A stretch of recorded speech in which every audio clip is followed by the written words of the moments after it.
A land conquered. That's a powerful phrase. When you hear it, what do you see? A home worn down by the boots of empire? A people torn apart by strife or bowed and bent by oppression? That's what they want you to see. When they conquered our home, the empire thought they had taken everything from us. But what they don't understand is the more you take, the hungrier people get. And friend, we got hungry. When we had lost everything, we found each other. We found ancient truths and forgotten poems and stories that told us who we used to be. Together, we drove out the conquerors. Now, our home, our haven, is a land reclaimed.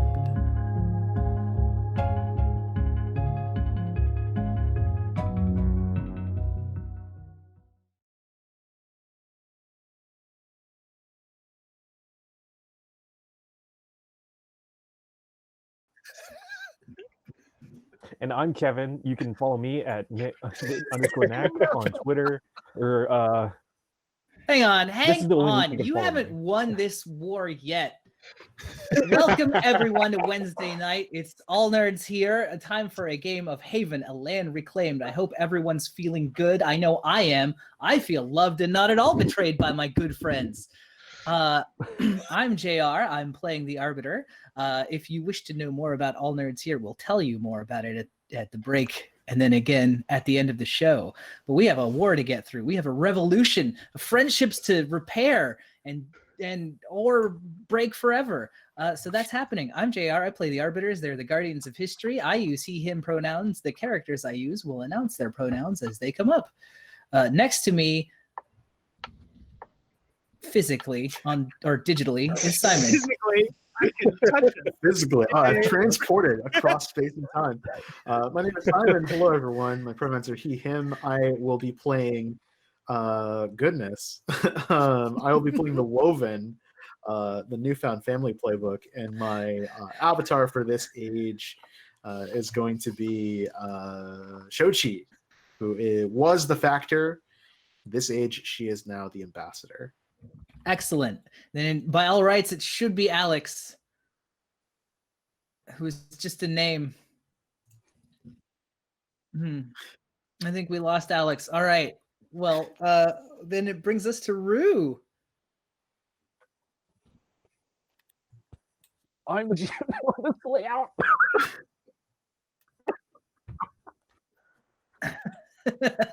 Oh, God wills it. Pete.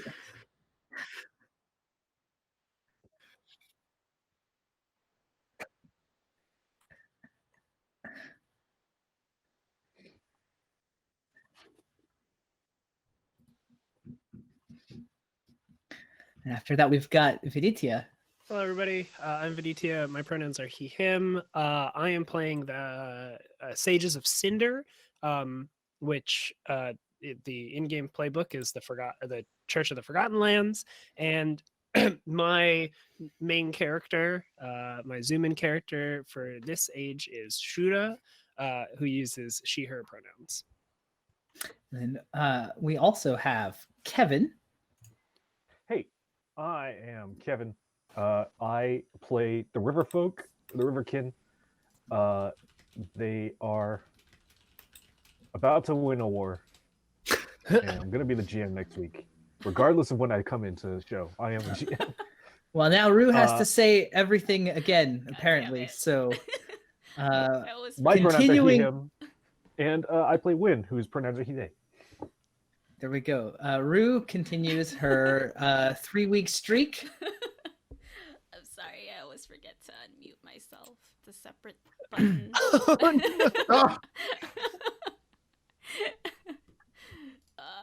Sorry about that. Okay, I'm Rue. My pronouns are she, her. I'm also playing Veeb, and also the Teachers of the Ancient Truth playbook, which is renamed the Ashes of Prithvi. Going back to Veeb, her pronouns are she, her. That's everything. And then popping back in just in the nick of time, we've got an Alex. Actually, we've got the Alex, Oh, who is either muted or Muted? hmm. Have you joined the Google Meet, Alex? yeah, Alex is just Yes. muted in Google Meet. It's just muted. Well, It should be. You should While- be unmuted now, Alex. yeah, give it a try. I'm feeling Let's see. very religious. In There this we chat. go. How's that? Who's that fun Alex Sounds back? great. Okay, I think I'm back. Am I back? Mm-hmm. We hear. Yes. Okay, cool. Thank you. So, hi, I'm Alex. My pronouns are he, him. I'll be playing the Forgers of Unbroken Bonds. My avatar character is Chimali, whose pronouns are she, they, because she is now possessed by the spirit of one of her ancestors a little bit. Excellent. Now that it is 2 a.m. at Denny's, let's get this game started. War. War has come to Haven. Hearts cry out as brother and sister take up arms against each other, both literally and metaphorically. As the spirit of Haven finds itself racked with turmoil, as the land itself cries out for a balm that does not seem to arrive, the borders to the north and south tremble as shadows coalesce. Thunderous footsteps bring the Tusk Lords of the Northwest into contact and conflict with Haven, while in the southeast, the stealthy and secretive Hua have made their presence known once again in the land called Haven. Now, I believe when last we left, Chimali had set off on an ocean voyage towards a meteor that had long ago crashed into the Earth, and started giving off rainbow lights. Meanwhile, the rest of the houses sort of aligned themselves with this rebellion started by the Riverfolk. The Sorry. not all- aligned themselves on either side. The Riverfolk began a rebellion after their lands withered, claiming that the Arbiters have been mismanaging the lands and have been going against it, which may be true, but that's besides the point. The Riverfolk have been joined by the Woven and the Ashes of Prithvi, who are all against the Arbiter, which is me, but remaining loyal are the Sages of Cinder and the Forgers of Unbroken Bonds. They collectively represent the will of the Arbiters? I don't know, we'll find out. But all that on today's episode of Haven, a Land Reclaimed. I think while folks are figuring things out in our secret chat that you can't see, I think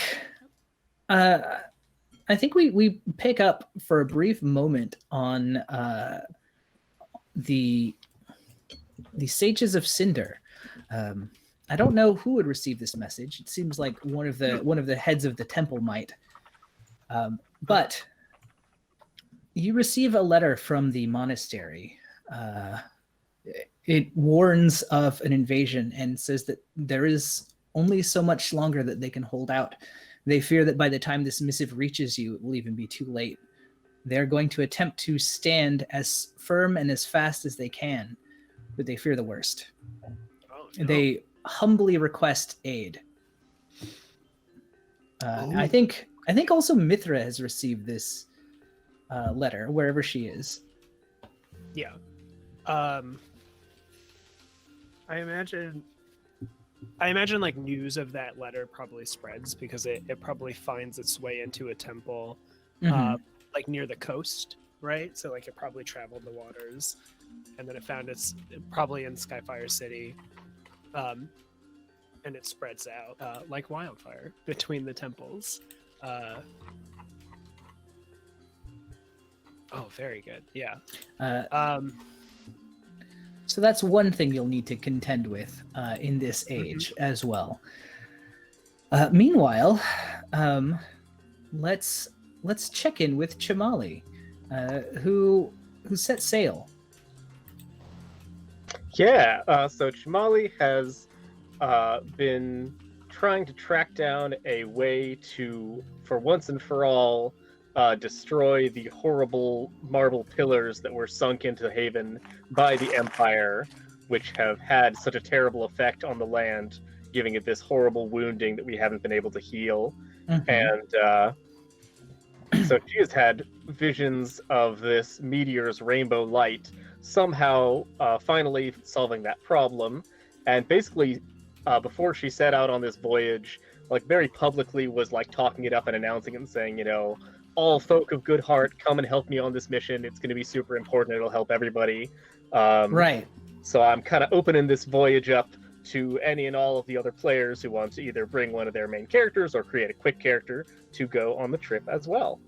But then a week later, after you left, Yep. war broke out. So with no satellite network, no radios, no reception, Chamali exists in a different timeline almost. She Yep. exists in a world where Haven is not at war with itself, at least for the time being. Who else is on this journey? I made a quick character for this. Excellent. I have a sage who I think probably, I want to say, well, could I actually quickly ask, like, where do you think we're heading off? Like, which dock are we leaving from? Wherever is convenient. Maybe we're doing a... Well, I would say maybe we're starting like at the bottom of the map and going along the coast up, but then we would get the news of what's going on. So maybe we're not doing that because it's more fun if we don't know, I think. And just to sort of like help set expectations here, I think we pick up well into your journey. I think we pick up wherever y'all are arriving. Oh, sweet. That sounds Yeah. good. Oh, sick. Okay. So like we're at. Wait, sorry. So we're like seeing everyone like I'm here for the trip kind of moment, or like, no, we're seeing like we're already on the boat. You've been at sea. Okay. Traveling for some time. Let's say that the expedition, if we cut over to the map real quick, it feels like the perfect launching point would be from Skyfire Sister, the city and kind of encampment that you'll rebuilt. So you would travel across this stretch of sea, roughly towards the crater. Oh, I like that. Yeah, Skyfire Sisters, perfect. Yeah. Yeah. Because I think I was mostly asking just to kind of figure out like where they would come from. I was more thinking where like where my character would be coming from. But they probably, because I was thinking like, okay, so like he's probably in my head I was like, this is probably somebody who also doesn't know a lot about what's going on, right? Like we would be like, oh, I'm out here because like I want to keep exploring, so they probably made friends with the Ashens and like spent time over the 10 years where our houses kind of mingled up in the north. So this makes perfect sense for me. Cool. Yeah.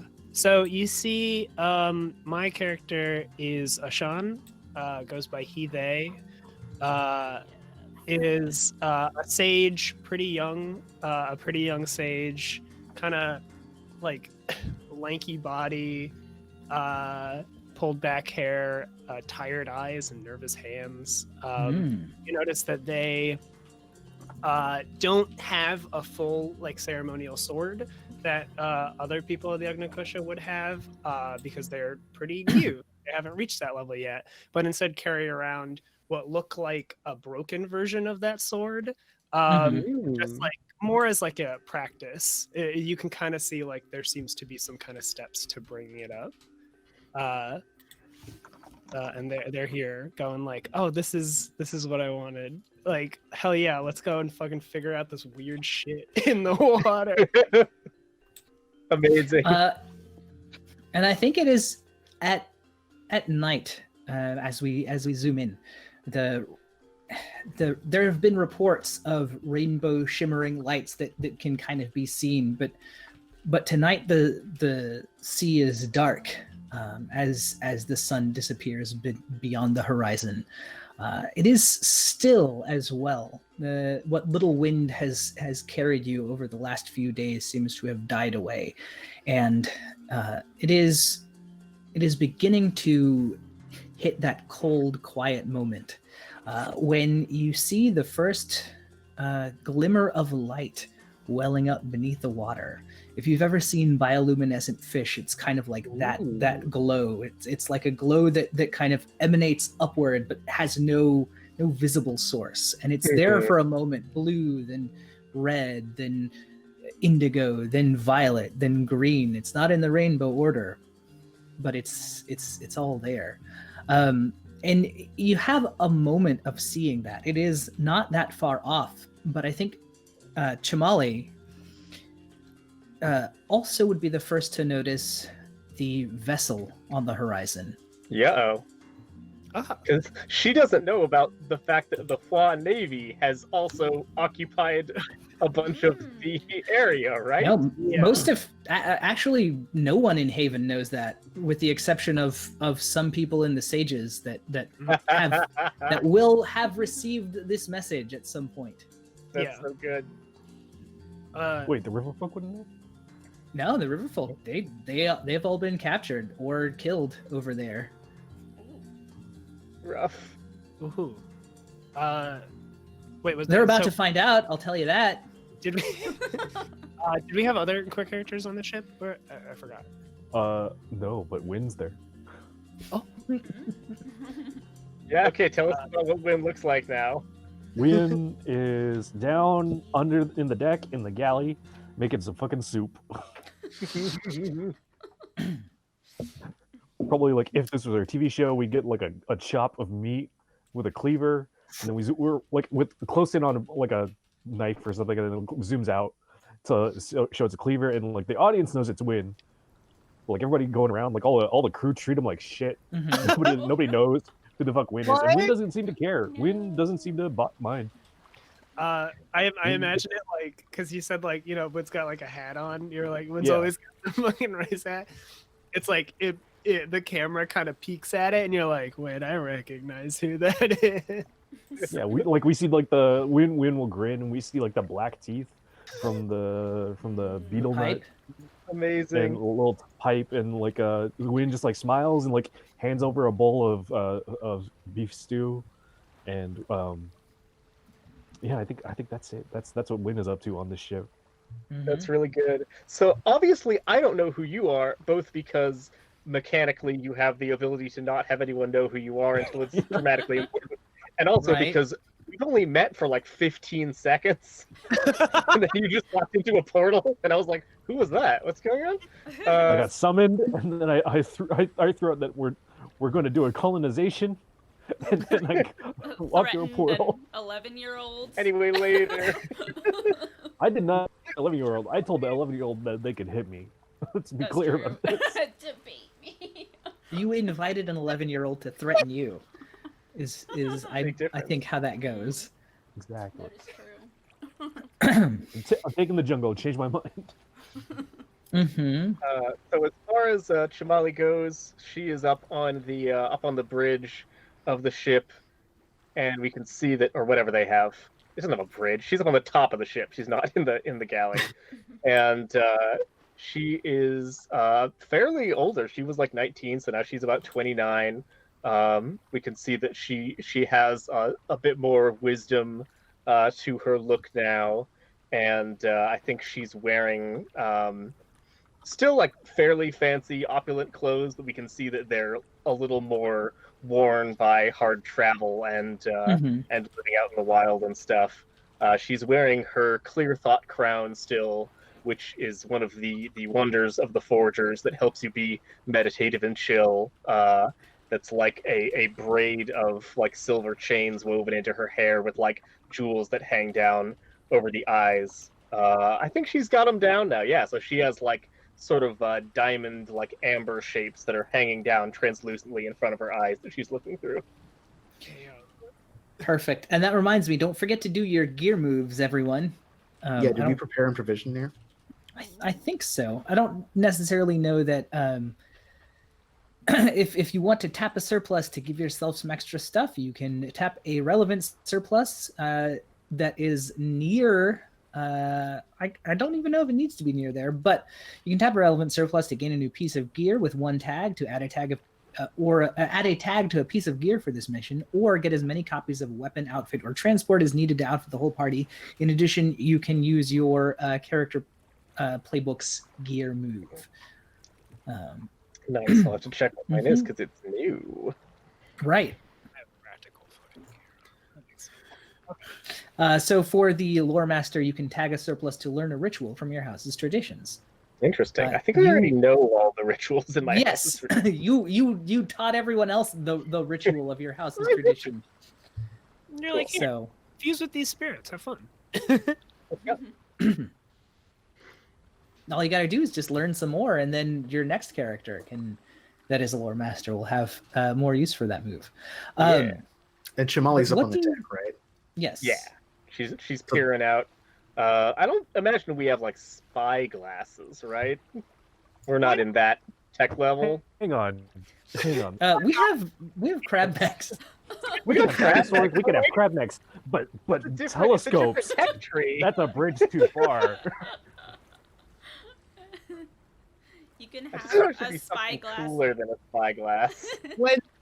We No, draw. because like I would think, like no, like seriously, like I would think with the Forge's capabilities, with like sort of glass and things like that we've talked about, and then the fact that we do have like gunpowder, so there's a certain technological That's true. like assumption. Yeah, we're like 1608 is not out of reach for us. All right, she's got a spy glass, and she's looking out. It's got one of like a clever little armature where you can like extend it and such and so. So she's looking out and focusing on that ship. Ooh. And standing behind you, I think, leaning on a long and intricately hand-carved staff made of jade, Ooh. with a curved head, in heavy clothing that protects from the elements, but also the universe, the harshnesses of the universe, is a bony masculine figure with a worried face and calculating eyes, who is also gazing at the ships beyond with intensity and fear. Ooh. This is Chapulin. Chapulin is a member of the Forgers, who is a peer of Chimali's,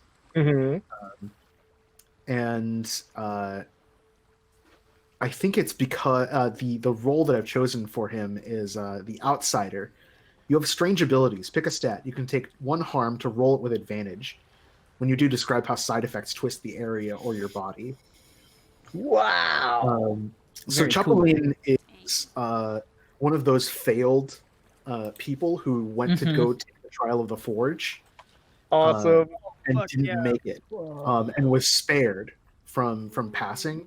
I think because something he considers himself like chosen by the land, like he was spared and has been given insight into like the rest of the world around everyone, and so like I think a lot of people are like, well, that's heresy, or like what is this that you're talking about?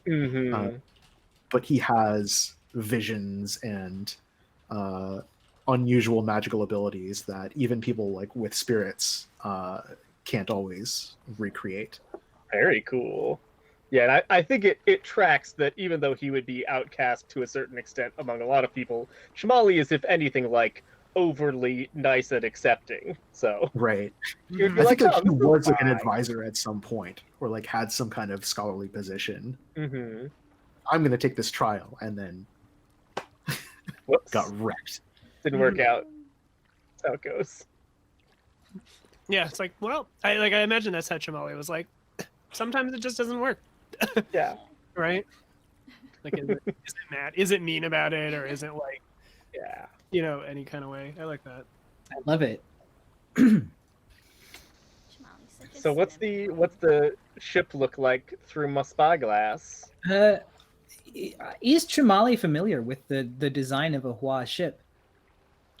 That's a good question. I would say, like, if it has any obvious heraldry, she would know what that looks like. Hmm. And if so- they're I have an answer for you then. You see a Riverfolk ship, actually. cool. You see one of the Riverfolk ships, vessels. The heraldry is not heraldry you recognize, but it is like you can see the giant like drum that they use to summon their fleet and everything. Mm-hmm. Nice. Cool. You So can see the typical like broad flat hats of Riverfolk sailors as they it's maybe a little unusual that they're wearing them at night. I think some of them, I don't think they're all like wearing them. I think some of them have them like slung on their backs and are shouting to one another across you can't like hear what they're saying. They're a fair distance from you, but they are moving with some speed back towards the coast that you've just come from. Oh, interesting. Are they like on an intercept course for us? Would our paths cross, or are they like? No, it's like exactly. It's like you're going this way and they're like going this way. Like bye. Gotcha. They're literally shipping the night. yeah they're like kind of parallel to y'all, going the other way, but they're outside of the crater radius basically. Gotcha. Well, I think I am always down for trading and chatting and making friends. So I am gonna gesture over to our captain and ask them to like drum out a little, hey, why don't you come over and we can link our ships up and hang out and be buds message. Yeah. The Can I ask real quick? yeah, go ahead. Have you commissioned a Riverfolk ship, or is this a forger ship? I think it's a Riverfolk ship. I think that Interesting. was part of my original plan. Okay. Because the Riverfolk they just have the best ships. Like,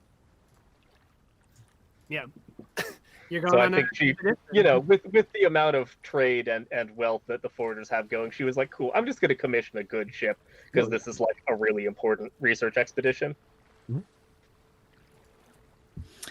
So you have the captain drum out a message of like hello, hailing them basically, and as the drums beat, there is a short terse response on the drums. Basically the Riverfolk captain will say, it seems they're on business. But as they kind of continue sailing, whoever else is up there will see the other vessels behind them, all moving also at speed. I Interesting. think Win comes up with like food, like requested for like the captain and like these people that have commissioned the boat and everything. Win just comes up with a pot and like bowls and starts like getting ready to serve like on the like the forecastle. Mm-hmm. And Shamali's like, oh, thank you so much. Of Sir. course. You're welcome. Yes. This has been like a couple days voyage, so we must have crossed paths a couple times.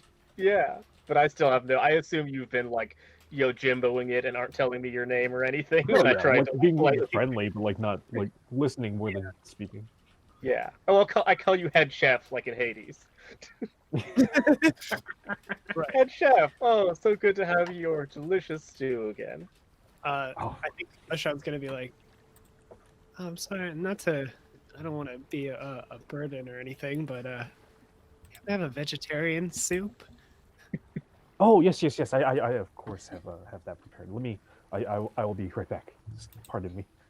Thank you. And wait, do you, just out of curiosity, do you like take my old soup bowl, or do I just have it in my hands? No, Win will take the old Super Bowl Okay, cool. and then pass it off to the next person. Okay. Off your port side, the lights continue to grow and blossom, and near the center of where the lights are coming from, the sea starts to roil and spin. Oh my. Yeah. You're not like being drawn into it, but that's sort of. It's Weird Island. Mhm. Have you seen Okay. it before, Chamali? Or Wait, no. do you have a title, or would you be like, call me Chamali? I think she just has called me Chamali. Okay, cool. I just want to make sure. Yeah. And I think that, yeah, that seems like I should do something about it. So is this a just an unearthed forgotten lore situation? Yes. So I just want to sort of show the barrel of the gun here, real quick. Yeah. You have time to investigate one of these two things, either the swirling lights, or if you go and check them out now, you will not be able to go and check out the ships. boats. Cool. I think I would be more concerned with the lights because that's what we're here for. Yeah, totally. Yes, this would absolutely be unearthed forgotten lore. Nice. Yeah, so I and think that I blink my eyes, and then one of them is now my fiery spirit eye as I commune with my ancestor.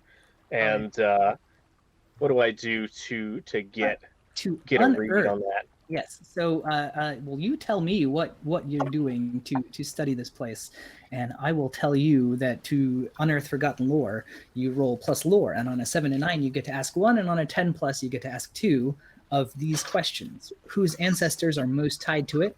What was it made to remember? What dangers is it hiding? How can I draw on this for power? And you get fleeting advantage while acting on the answer. Very exciting. So I think I will.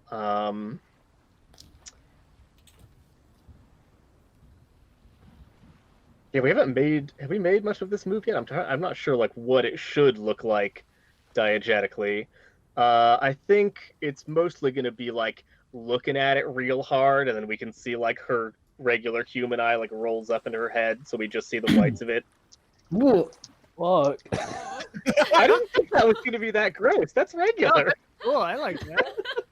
When you call it your human eye, It's my non-fire eye. That's when it gets a little weird. because then it's like it sounds like one eye is switching out for the other, like you have multiple pupils on the one eye.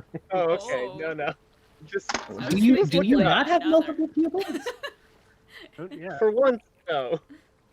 Okay, so I got 6, 7, 7. 7. All right. So you get to ask one of those questions. Cool. I also have some Oh, and that's additional right. things I can You ask have because some I cool have stuff. discern significance, Yes. which means I ask one question in addition to my roll results. I can also pick from who might know more about it, what spirits have walked this place, and what vision do I have about its future or past. I'm going to do the vision about the future or past. Oh, I think that's actually 2 different Yes. questions. Let's say a vision of the future. That seems useful. Okay. Ooh. Vision. And what are the regular questions again? I gotta scroll back to them. The regular questions are: how can I draw on this for power? Which is always a good one to have. What was it made to remember? Then let me also scroll back up to it because I just had What it. dangers is it hiding, and whose ancestors are most Yes. tied to it? Let's look at a danger it's hiding. That seems useful. Sure. So I will. Those are very good questions. This Um, is Could it a be hiding? cautious divination. So you have a vision of the future. I think you're used to seeing what the spirits and the land kind of foretell. I think more than most, since you've spent a decade semi-possessed by a spirit of flame, As you do. as one does. And I think it is very familiar that you kind of have this flash of the ship being drawn down beneath the waves into a dark and watery abyss, and then a moment of a burst of rainbow light that becomes white, that then becomes dark. And I think you see briefly within that roiling, shimmering scales. Ooh, exciting. Because one of her theories was there is a rainbow serpent, the ancestor of the river serpents, living in there, right? Mhm. Yeah, fun. Okay, as- was that the danger or the vision of the future? Well, the danger is the swirling whirlpool that you are now sailing directly towards. That seems to be growing stronger and stronger by the moments. That's fair. That was a pretty good gimme. So, what are we gonna do about that? Interesting. Yes, what are you going to do about that? So I'm going to turn to the crew and I'm going to say, okay, according to my vision, I was right. There's a rainbow serpent at the bottom of the ocean here, but also that whirlpool's going to drag us down to it. We might want to figure out how to do that safely. Anybody got any ideas? Honor, Shamali, I have agreed to come here because I have seen what you have seen. I will use my gifts to protect this vessel, but we must not stay here long. This place cares little for the whims of mortals. So Love good. this guy. I miss the days that we were friends. So I'm going to very seriously nod and clap a hand onto his shoulder and say, yes, we can do this together. With your strength, I know we will see it through. Excellent. And he steps forward, like so much brown wasteland. Raises the jade staff. So the forgers each carry an item of incredible quality that they have handcrafted. So this is a staff of jade that he has sculpted himself from one piece that's been extended long and gnarled. And he raises it up and spins it. And I'm rolling with advantage here because it's oh no, I'm not, because this is a disarm. You can roll with advantage If if you take a flesh wound, I take a flesh wound, right? Oh, can dang. I? Yeah, Is that not the outsider's power? The outsider's power lets me take harm to roll. with when I'm rolling with the stat that I buffed. Ah, And I gotcha. buffed my lore because I figured this guy would be This a would be a lore lore. person. Well, let's. Fair. So disarm then is not lore. is I not. think you should roll it though. So you are using quick action or heroics to de-escalate a dangerous situation. Roll plus bravery.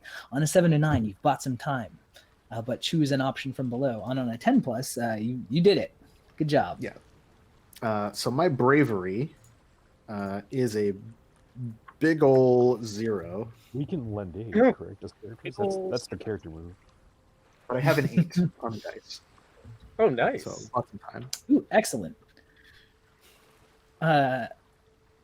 So that is you say that was a 10, right? It's an 8. Sorry. Oh, an 8. Okay, cool. Yeah. Well, so then, what he's doing is stepping forward and spinning the staff, mhm. and it's warping. There's licks of flame at the edge of the staff, and warps the wind around the ship to create a barrier, and try and either redirect us or shield us. Mm-hmm. I love it. Cool. So pick one. Safety demands a sacrifice. I will tell you what. It's only temporary safety, and the danger will soon return, or the danger is still present but threatening someone or something else. Well, the only other things around here are the Hua ships. Mhm. Which we don't know are our enemies. This is where we caused the international incident. And this is where we caused the international incident. I mean, Everything Hideaway else is is really fuck stable, up. so it's It is. fine. Yeah. So which? Oh, What are you picking? I think that's what I'll take. The danger's still there, but it threatens someone or something else. I love it. Amazing. We He's got to get back to land. Makes sense. So it threatens one of the Hua ships because I guess as you watch the whipping wind that's kind of created this bulwark and is sort of redirecting the currents around you, and I think you're all kind of looking around in awe of the power of the land being wielded. The one of the ships has, and very quickly, broken formation and is heading on an intercept course with you all. It is coming rapidly. All of its sails are unfurled, and so now they're kind of being pulled into the current of the whirlwind. Oh no. Ruh-roh. Shmuley, I The fear rest of the that we have ships- made the situation more dire. So it's bringing. I mean, they're in danger of it, but they're also like kind of being brought towards you because the current is pulling them closer. If- Nice. If Wynn is on the deck, can Yeah, yeah. Wynn recognize the Hua ship? Oh Like, yeah. At a glance? Okay. Oh yeah, at a glance, you know that you recognize the Hua soldiers and the swords that they're carrying as they get closer. This isn't a Hua ship. It is a Riverfolk ship, but it is loaded down with Hua soldiers. Oh, okay. Yeah. So when we can see them is when the river folk on the ship are like, uh-oh. Yes. Yeah. Wynn just says very, very sagely, like, "Oh, ooh, the flower seems to blossom late in the evening this day." Charlie kind of looks over like, "Well, Like, God damn it. You spent 10 years in some land beyond and come back the same. I understand. This is no time for poetry when lives are on the line. Oh god, oh no. But you have successfully avoided the danger, so you can reach the center of this vortex where the lights are if you want. What do you do? I mean, yeah, like, let's go, I guess." All right. I'd- So the ship kind of enters this vortex rather than being like pulled into it. So the image we get is the boat being kind of sailing, and for those on the board on board the boat, it is a smooth transition. You're sailing, and the ocean drops away, and you can kind of see this vast abyss, but without even like dipping. Like just as smooth as you were taking a step from one stair to another, you're suddenly reoriented and sailing directly downward. Fuck yeah. But for the rest of you, it's as though you're moving horizontally along a smooth, even sea. As you look up, you can kind of see fish swimming around this like tunnel in the middle of the ocean. And the water is being held at bay by Champolin's barrier of wind. I think no one is lost that might have been. As the light rushes up towards you, and you see this, floating there in the depths, this shadow, this Leviathan shadow, swimming. Oh my god. Cool. What's up with Ashan? I think like Ashan's been kind of waiting for this. And if we're doing cool magic-y things, I kind of want to try one as well. Yeah. Yeah. This ritual of like Ashan's like, this is a sacred place for sure. Mhm. And I think we'll try and like be like, I want Ashan to summon spirits to help like Ooh. you know. Yeah, totally. You have a ritual that can call upon the spirits of the dead. I do have a ritual. So And like so basically it's like we're in like a different place now, and we should probably have a guide with us. Like we're in uncommon territory. Mhm. So yes, let me fucking enact this ritual. Yeah. So to enact a ritual, roll plus lore. Yes, and I don't. Ashan is also an outsider. Yes. That. So I'll take a harm for this. Why not? So, what do you want this ritual to do, real quick? Because you're performing a think- ritual of the land. Yeah. Oh right, wait. On a 10+. No, that's learn a ritual. Yes. On a 7 to 9, you pick one blessing from a list. On a 10+, you pick 2 from the list, which I'll read in a moment. And I get to pick a bane. My list of banes are different. Yes, that's what I'm pulling up right now. Yeah. That'd be complicated. I guess like Ashan wants to know of this place, like get as much information as possible before we like do anything to utterly disrupt what's happening. Mhm. All right. Because I can find truths from spirits. Yes.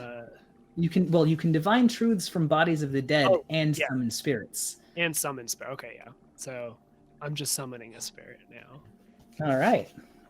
So yes, roll plus lore. All right. Come on. Ooh. Oh no! Wait, I have a +3 because I can take a wound for this. So yes, you absolutely can. When you do so, describe how what kind of side effects are happening because of this.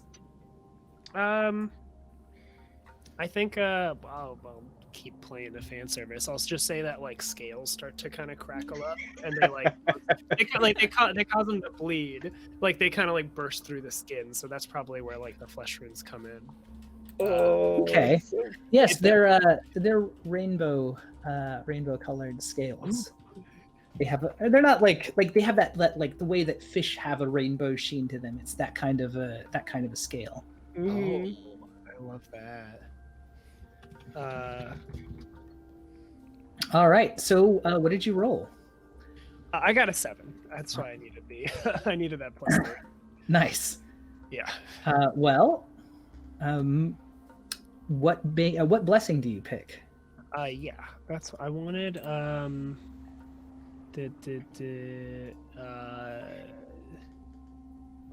No more, no less. Oh no, wait, that's gain an insight into your tutor's current state. That's not what I thought that was.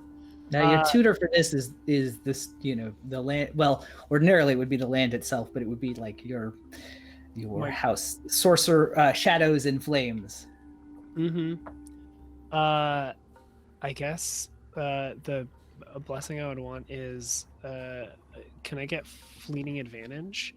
Yeah, absolutely. For like an unearthed forgotten lore check. And so you call a spirit, and the bane that I've picked shall become very clear momentarily. Just once again, double checking the list of banes. Yeah, inhuman monsters will come for you. And the two are interlinked because the spirit you have called is the great Leviathan down here. The all of a sudden that tunnel collapses and water rushes in. It doesn't sweep you off the deck of the boat. You just kind of find yourselves floating a moment as this massive head sweeps into view, bringing the sea with it. It roars and the ocean shakes. Its maw opens wide and darkness rushes towards you as it attempts to swallow the ship. What do you do? I've got a plan.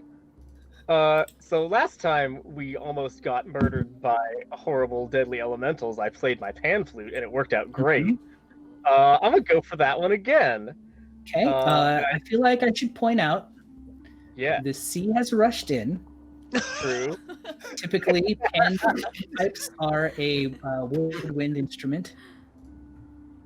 Yeah. Point. Point the- taken. Going by the fiction, which should come first.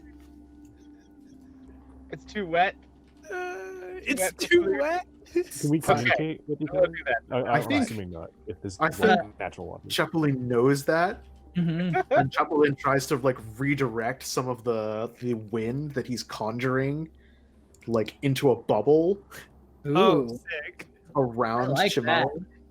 That's think- very cool. I think Chapulin loses a little of this like semblance of stability. Oh, yeah. So as you do that, like everyone kind of feels that current pulling them. But Chimali, you have this moment to act. Awesome. So I'm rolling with, I believe, fleeting advantage because I'm taking advantage of my previous Unearthed Forgotten lore. Since I knew this danger was going to happen, You did. and I am going to just blow like a quick skirl of high-pitched notes on the pan flute to like get its attention, basically.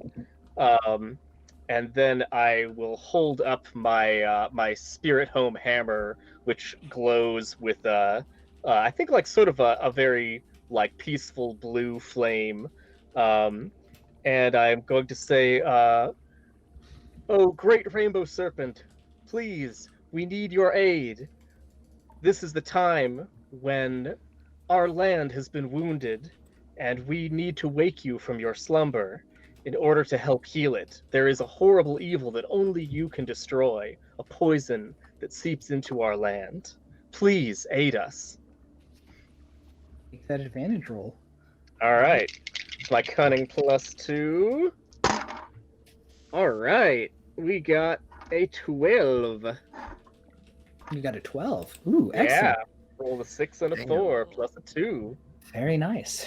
The jaws close in, and you all souls on the boat, are floating now in the water as the Leviathan devours the boat.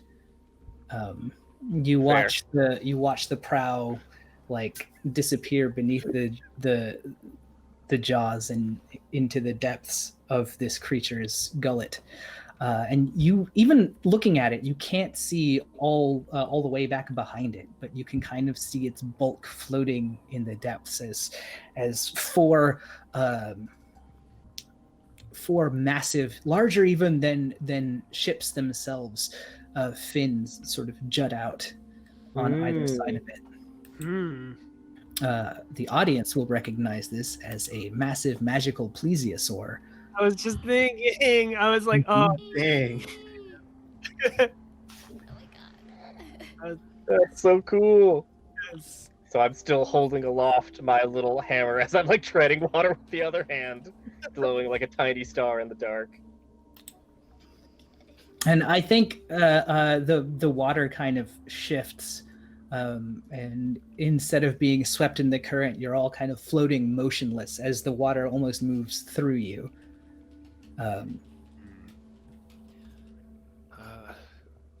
Nice. I'm sort of looking around everyone like, I think that worked. I'm pretty sure that worked. Turn back. Turn back. I don't think we can. I don't think we can anymore.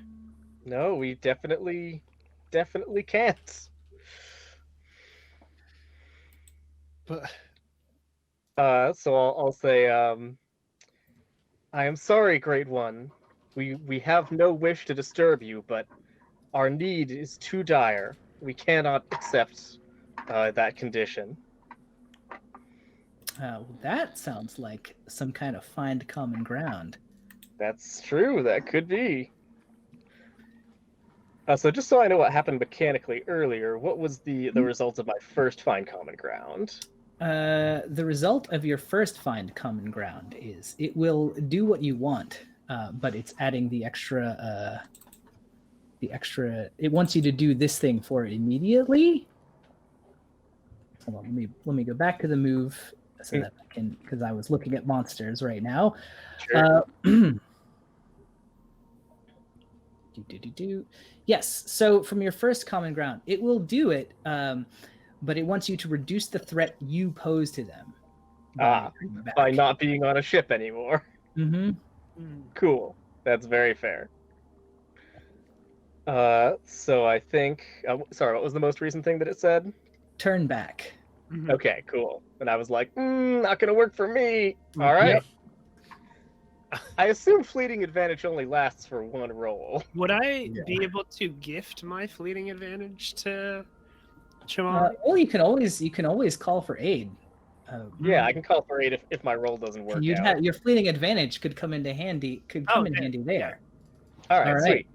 So let's roll another find common ground. Good thing I used to be an ambassador. And I got a 7, 8, 9. Okay. All right, you got a 9. Do you want to? Call for aid to bump it up. Yeah. I'd say might as well, right? Sure. Yeah. All right. Roll You can with tell that. that she looks a little bit unconfident and she kind of glances over. So tell Ashan what he can do to boost your efforts. I think No, Ashan. well, so Alex Chimali tells Ashan that basically gets Oh, to yeah. do that when calling for aid. So I think what you can do is you can relate to it more directly because you are also kind of rainbow scaled up right now. Oh, yeah. I think that would be makes a lot of persuasive to it. Yeah. Oh, for sure. Yeah. Like you could be like, use me as an like, just say like, hey, do not wish you any harm. Kind of like we are here Yeah. for like to learn to be with you. Like, yeah. Okay. So I roll with fleeting advantage. Mhm. Well, plus an appropriate stat. Oh, what stat would it be appropriate? I think lore would be appropriate here. That's perfect. Ish. I mean, it's fine. You also share your. Oh, I got a 9 then. So- Okay, so you get a 10 plus. All Hooray. right. So you want them to help you, right? Yeah. Not just not eat you and be awakened to help the land, but you want them to help your house specifically. I want them to go over and bite a pillar in half. All right. They will only do it if you can give them something now that's worth it.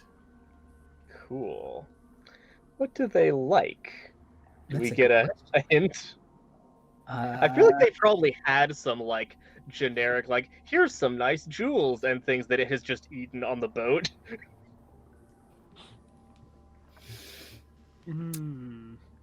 Hmm. Oh no, I know exactly what it is. Uh-oh. Chimali, you can feel a flickering inside of you. You can feel a pull almost at the flames flickering behind your eyes. Oh man. It wants to eat my ancestor. That's very intense. Well, we sort of have the same. It doesn't want to eat it so much as Okay. it like wants that. Interesting. All right. Well, I think I'll just. It wants its like alliance, I think, Nice. because we're not the McElroys, so we don't have to do Vor. Okay. we've already done Vor on our other show. So Technically, we just did more. the ship got bored. No, that That's just regular that ship eating. wasn't a person. That's just eating isn't Vor. Right. Not all That's of not like eating is Vidita's Vor. dice corner. Like, we're not. Yeah. This is gonna be the. We're not people sensuously who talk about us. devouring it. Oh my god. So anyway, Yes. So if you can give it the give up your spirit, not your like Chimali's spirit, but Chimali's fire spirit that's possessing her, right. then it will follow you wherever you like and bite that pillar in half. Nice. Well, I'm going to let that ancestor into my mind, more fully, sort of calling him forward with that full of the feeling of the pull. And say, What is happening? there's been a lot recently, but have Take you one nap. You're so wet. you ever wanted to live in a big dinosaur? Because I think that one over there, and she like waves the hammer to light it up, has taken a liking to you.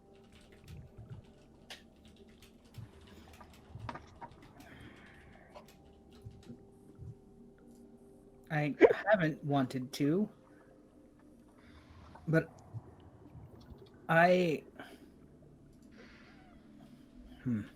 I mean, I would do it, Hmm. but I don't How think it would likes you? me as well. And here's the thing, because it wants me. How would you feel about following it around for a time? Oh yeah, I'm gonna hang out with that thing as long as I can. We have a lot of work to do. We Then got and I think Chamali is like having this conversation out loud with herself. Her spirit does not have an voices monologue. coming out of Yeah. her mouth. Yeah, And I yeah, think for sure. Chamali's mouth, but a different voice says, "Oh, noble spirit! Oh, great Leviathan! If you will accept the both of us, we would gladly serve." And the Leviathan kind of like huffs under the water, like letting out two great jets from its flaring nostrils. And then it kind of nods once, and I guess CW Vor it you all in a nice way. Oh my god. In the good way. I mean, I don't What's know happening? how silly this moment gets, but I do think there's a moment where it's like, get in my mouth, No! Oh my and it I'm You know, good. without- without Get your clicks now. I can't so with this show many, anymore. so many clippable moments in this one. Use it to promo us. Oh boy. Woo! Kevin quit. I'm good. I get to be the arbiter, and this is why This I is think how it doesn't- JR won. it doesn't, So- but it just sort of like closes its mouth around everyone, and Uh-huh. you feel movement. And Just cut before the away. mouth closes, Oh. Shamali says to everyone, like, "Don't worry, I saw the future. This is going to be fine." Oh, good. I think Everyone. That might be the first time she's ever lied, I think, because she does not know if it's going to be fine. But she's trying to convince everyone that it will. you've convinced the Leviathan to help you. It will bite a pillar in half, at least. I think we leave with the sensation of motion and we zoom back out.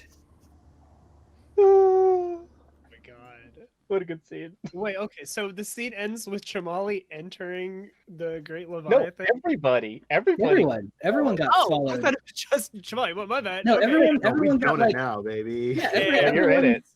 Everyone's Wait, hang on. Wait, so Win Yeah. is actually being consumed by a Great Leviathan. Pedo. Everyone got what they wanted. Okay, everyone got what they wanted. I don't know about that. Some of us got what we wanted. This is why you go on a boat trip with Shamal. You always have a good time. Uh, and we end with the Leviathan moving. All right. Meanwhile, back in the rest of Haven, things have changed. I think if we cut over to the map real quick, let me update it. Dude, it. Updated.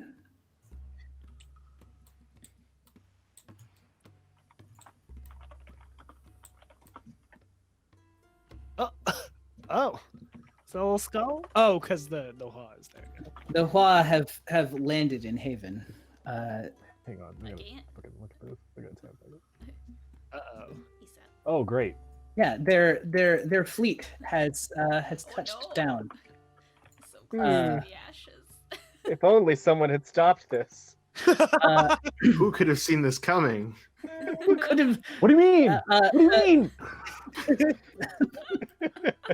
The 10 people years. the people in this city were unprepared for this, unwarned. They saw the river folk ships arriving, and the defense as the river folk are known to do when they go raiding. The defenses of the city were swiftly disabled. Oh. That's fun. That's the move, right? Yeah. Do you feel like does it sting a little if we say that like people couldn't tell if this was the Hua or the River Folk? No, that's the intention. Of Yeah, that's the The intent, right? Yeah. like me and JR had talked about like what the Hua look like in fiction before, and like so people that aren't the River Folk, they might not be able to tell difference because ethnically they're not too far divergent, having been formerly colonized. The idea is that the Hua are to Chinese, where analogous River Folk are analogous to Vietnamese. Yeah. So if you're outside that culture, you might not recognize like the distinctions Okay, yeah. So it's because like, there is a oh, lot of overlap. and then so they're in River And Folk. ships these and- ones specifically have like disguised themselves as yeah. river folk to come and be a haven plesiosaur, if you will. By Okay, Like a Trojan horse. Yeah. Please. here's like- like Haven plesiosaur, yeah. Troy doesn't exist in this world. Like, you know, What are you talking about? My next quick character is Troy. we don't have horses either, we don't. as far as I know. Yeah, Who needs horses when you have velociraptors? Yeah. right. And plesiosaurus. So, Plesiosaur. what are the rest of you doing? Can I? Okay, here's. I also kind of asked this because would I be able to condemn the Hua? Publicly condemn them, like to gain influence on them. I'm not Can entirely sure. don't you already have a hold over the River Folk? I have a Well, also- that's why I was wondering. Yeah, You only gain influence when you absolve them. yeah, but this would like give me a hold on that. Hmm. If they use later. So you can have more than one hold. Okay. Yes. Once news spreads, yes, I think so. Because So we also get news of them from the monasteries. And I'm that's like, true. You oh, do. You can publicly condemn them. Okay, yeah. We already have hold on the River Folk, so that's why I was also wondering, like, Yeah. I So get Hua as a faction? absolutely, are the sages going to do anything besides condemn the Hua? God, honestly, the more I think about it, the more I fucking kind of hate the idea of like the Hua are bad. They're doing bad things, and everyone's like, yeah, Yeah, we know. we know.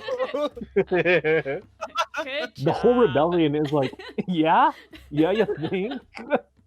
Oh, you know what I might do? I might spit. I might the because the sages are now at war with the fucking River Folk.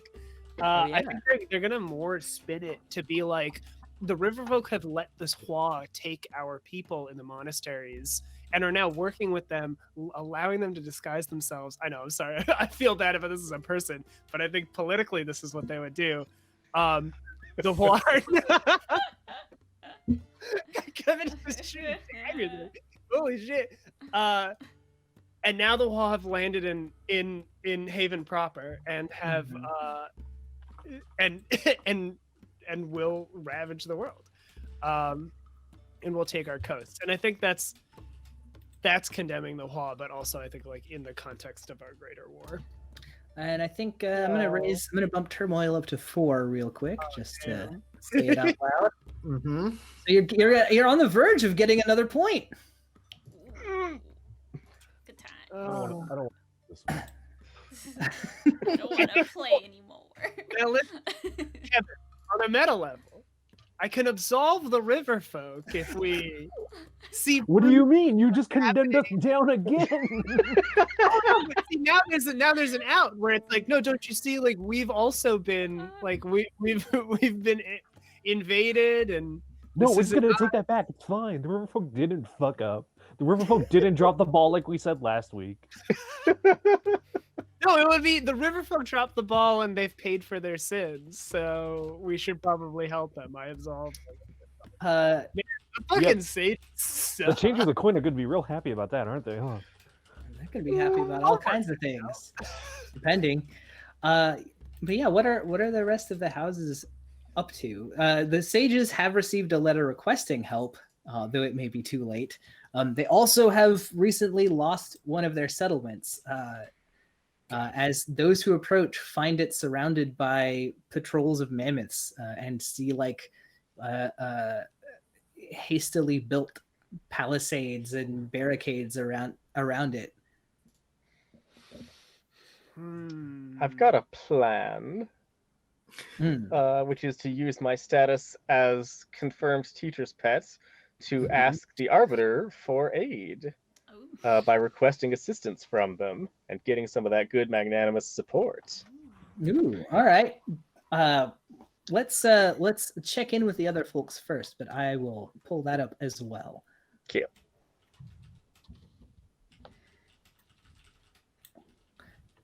What are the Woven doing? Well, we've got a lot of things on our plate right now.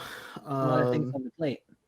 But I think in light of current events, Mm-hmm. the Hua have landed. The Tusk Lords are moving in from the northwest. Mm-hmm. They have arrived over here, just south of Mahasamanan. I think it was an extra consonant in there. It's Mahasmasanam. Thank you. Yeah. Hey, Yeah, there it is. Mahasanam. We got it. Mahasmasanam. I need to practice. Nailed it. So. I think we are we're generally trying to rally support for protecting the borders, right? Like I think before there was a sort of like we need to do something about the Tusk Lords because they're coming. We can see that they're moving in. Our spies have told us they're moving in. Nobody's doing anything. Okay, they're here. Now they've pushed past. Okay, are we seriously not going to do anything about it? I think we're like demanding assistance. I think we send people to the river folk.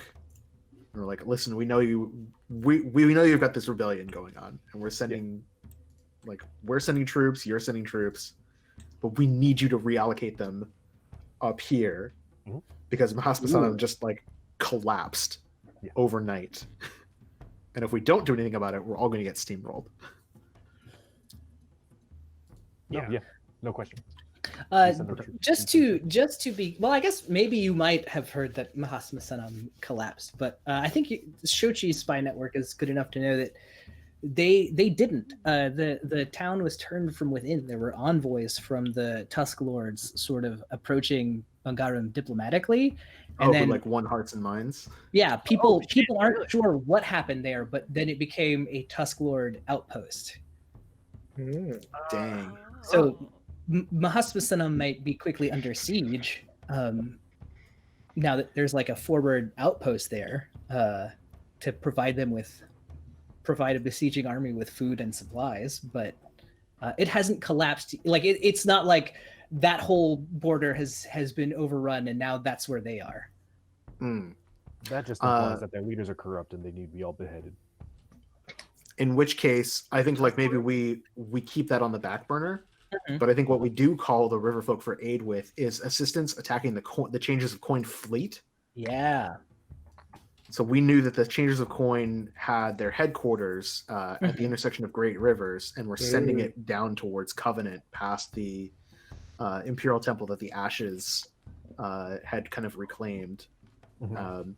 And so it's like marshaling and it's ready to like set sail. So I think we dispatch what troops we can spare to like cut them off basically before they can move any further down. And so that sounds like you're calling in a debt. Yes, I do have influence on the Riverfolk. If you need to, you can spend it. I don't know. Are the Riverfolk? No, Riverfolk are willing. You don't need to spend that influence if you don't have to. Like we're allies. The Changers of Coin are also recognized enemies. Y'all got intel. Like we'll fuck them up.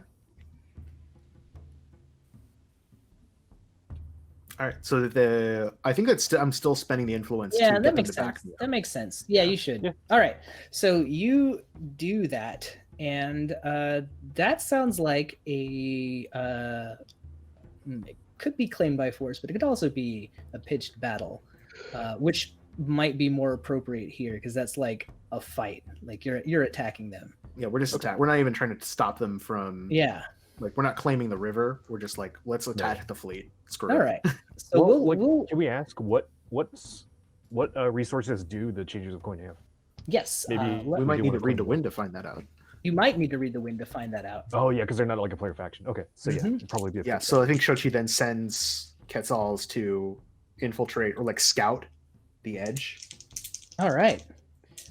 So read the wind as we kind of focus our attention on the Changers of Coin fleet down south of the HQ, south of Bangarum.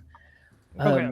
And Alex, go ahead and for the forgers, go ahead and roll your favor now, Okie dokie. Is that while they plus- still have surpluses left to give.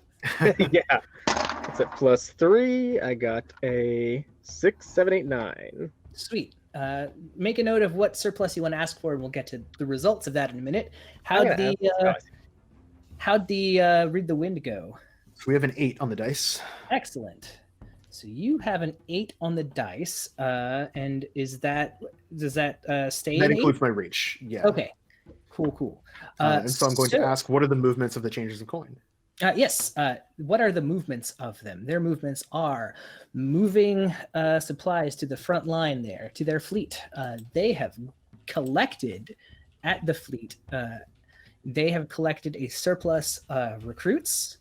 They have collected a surplus of morale. They have collected a surplus of leadership. Mm, That's good for battles. Oh that's yeah, I was very actually good. about to ask because it says that I have leadership, a surplus of leadership in Bungai. Mhm. Assuming that's been taken out, right? Oh yeah, that's right. They did give you the surplus of leadership. So never mind. Just morale and recruits. Okay, so I technically still have that, even though the Yeah, line was taken. They lent it to you, right? Yeah.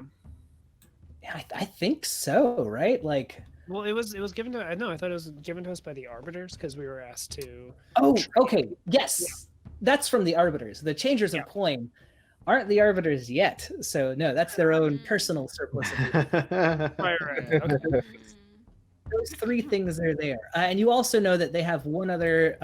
They have 2 surpluses that are not accounted for. They have a surplus of coin, always, and they have a surplus called the Tome of Secrets Once Foretold, which is a special Oh, right. thing, Right, right. which mostly counts as attunement for them. They have needs as well, so their mood is not very high, but you know.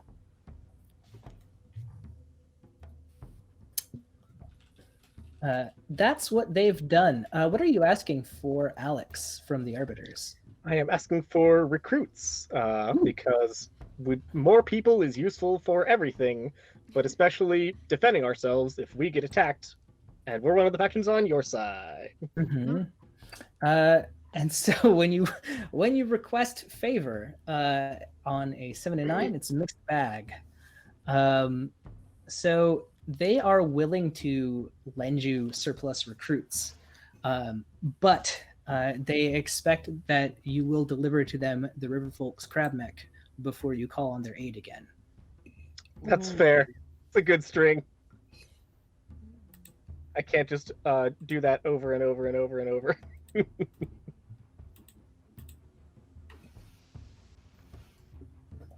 All right. So that's what you all have found out about the changers of coin. What are you planning? So they just have troops and Yeah, they've- morale. They've got troops and morale. I think we just hit them. Yeah. Because you've got the ships. We can run your riverfolk boats. Oh, and Oh. their character. Sorry, the red coin, the iron fist that controls the Ooh. market that we met last time. God, Right. Yeah. Yeah, so like if we Oh, take too their cool. leadership, that's what We, it looks like. I remember we did have that vignette where they were, you know, At the like head of she the was ship, yeah. leading at the head of this army. Right. Yeah. Yes. Armored So your tread. spies would So cool. your spies would definitely have seen that. So we know they have a powerful leader on the field Yes. and plenty of troops to bring to bear, and they're all in good spirits. They think Yes. they're going to win. they do think they're going to win. I think we call up the fire spirits that we had with us. Like, you have spent time with us. We regret to inform you that we have not evolved past the need for conflict. But like a tapestry, all threads are stronger when they are together. Oh. And now we need you. Well, fortunately, turmoil is not yet over control for you all. So That's about to be. it is about to be, yeah. But for now, it's not, which means that I don't think you need to.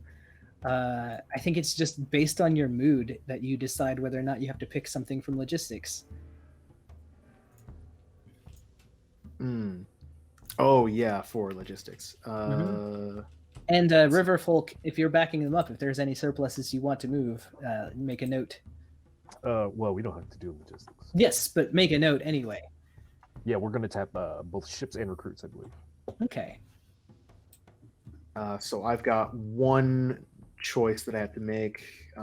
Whose lands it must travel through? It'll take a while. It stalls, or we push ourselves. We push ourselves to make this happen. Okay. So I get a need of the GM's choosing. Okay. What needs do you have at the moment? At present, the Woven have a need for justice, leadership, prestige, and crops. Justice, leadership, prestige, and crops. Okay. Oh,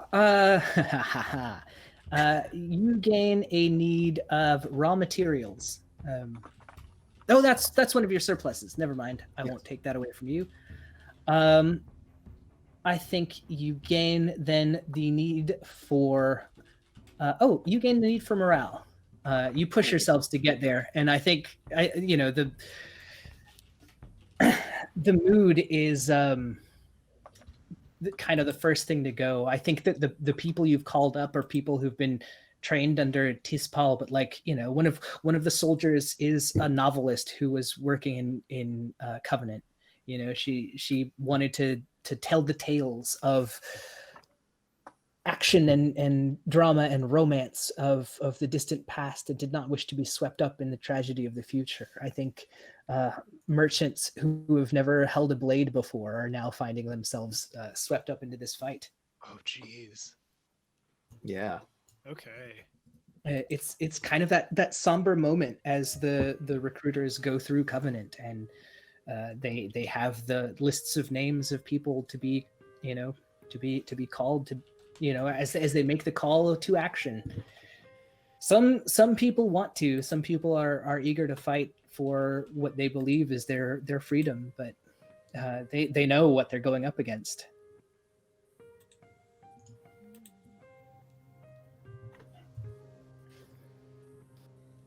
All right. So you're gathering that. Anything else that you want to bring along with you? We're going to need, I think, materials to build camp and repair ships. Yeah. So we're going to send our raw materials, also our surplus of raw materials, to the fleet. All right. To be able to repair Riverfolk ships. And I think that's one more logistics thing, but Yes. you do not have to get another need for that. You can pick one of the other options as well. Yes. It's gonna pass through somebody's lands. Yes, it's going to pass through the Thunderlord's land. Oh, Oh, that's right. Okay. And I think so. I think whoever the Woven would have sent will find that they're greeted very warmly at first until the request comes across, and then the leaders of the Thunderlords kind of look a bit grim.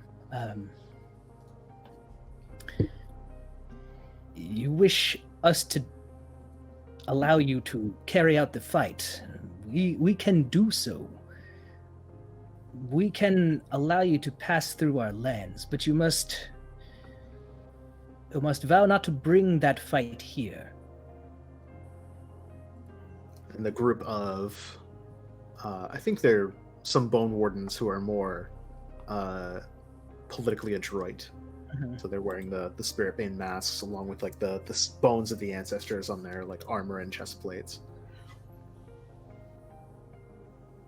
We understand. We respect the Thunder Lords and what you do for the land. It is not our intent to cause bloodshed in your lands. Our fight is our fight, and if you will not draw sides, we will not call you there until such time as it is required. One of them kind of picks up some leaves and throws them off and watches them drift to the east. The winds are changing. Our lands are vast. We must direct our riders further eastward. And they kind of, without like looking away from the Bone Wardens, tell each other, make sure that we are ready to go by tomorrow morning. Yes, tomorrow at dawn we must leave. I'm sorry, we cannot acquiesce to your request. We cannot allow you to pass through our lands. It would be forbidden by the arbiters. Oh, I love that speech. It's so good. That's good. Oh, fuck. That's The good. Woven will remember this. And you get your wood there, Oh god. or whatever your raw materials are. You know. We're going for the longest road. Stone. You're going I the was We're longest trading road. stone for sheep, Jr. So many sheep. In my head, raw materials are just wood from from Catan. Wood, sheep, stone, and road. And Those are the resources. brick? What? What? Yeah, wood, sheep, stone, brick, and wheat. Yeah, Wheat. Okay, right. not And then weed. gold as a wild resource in the expansions, starting with seafarers and carrying over into traders and builders. Traders and barbarians, sorry. Seafarers is pretty good though. All right. I have sold so much Catan.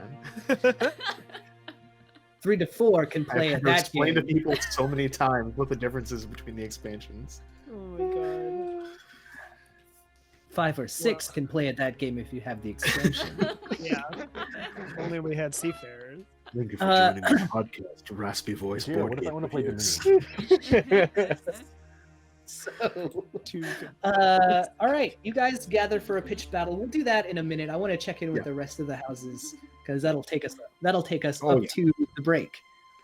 What are the ashes doing? Veeb? Oh. Yeah.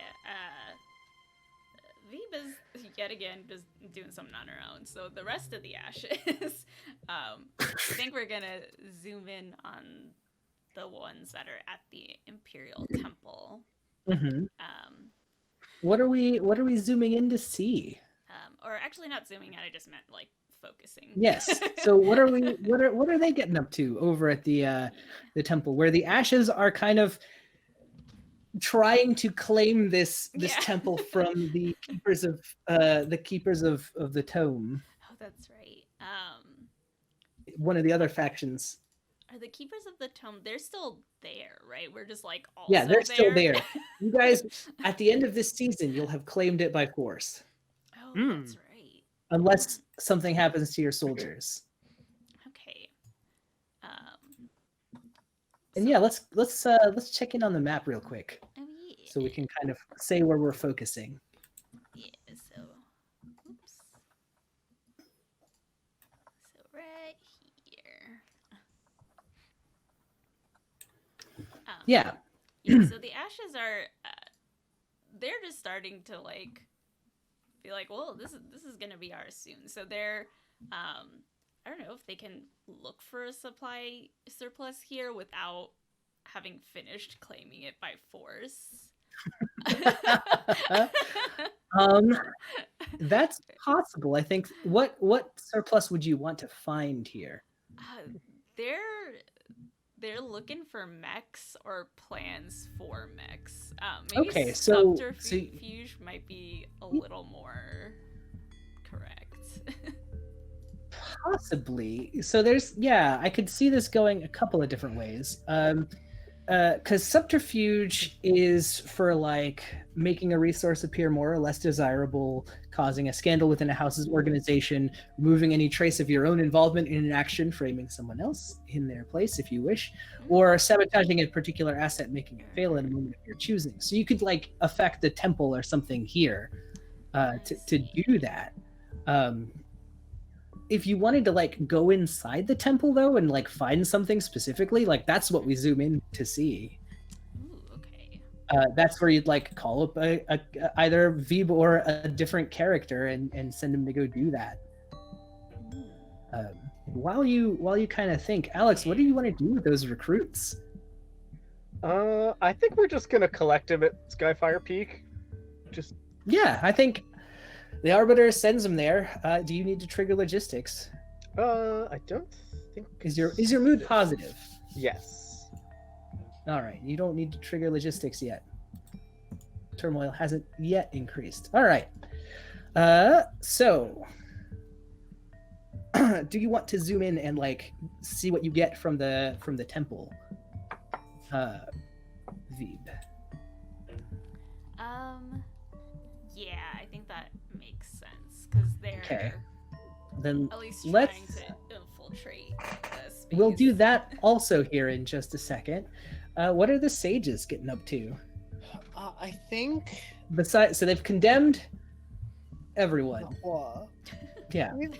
Listen, everyone that they're going to condemn. They've condemned the Hua. They haven't condemned us. We're friends. Yeah, we're Oh, friends. that reminds me. I need to have the changes of coin ask you to condemn the no.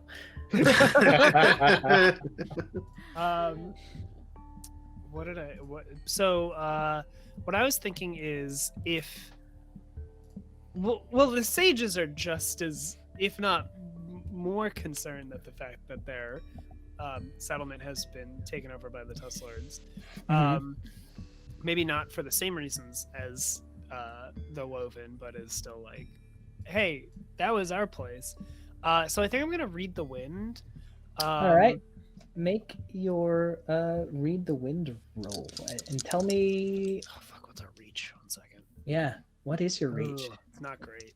It's not great. Probably like a 4-foot wingspan. Yeah, it's pretty. It's good depending on how far away they are. Oh, thank God. Okay, I got an 11. Well, no, You I got got a an 10. I got Oh. a 10. Yeah, right. Because you're a -1, Nice. which is great. So tell me what you want to know. So, In fact, yeah, you get to. mark the map. Yeah, I think I'm torn between what are the movements of the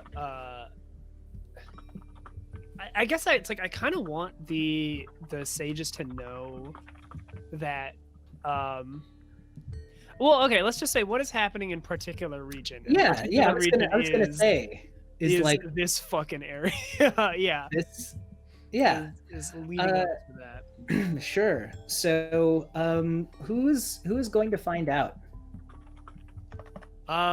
You know what? I actually think I think it's probably Shura. Like, well, or like there's probably like a war room, right? In Mahasmasanam, and Shura's like, of course, like there.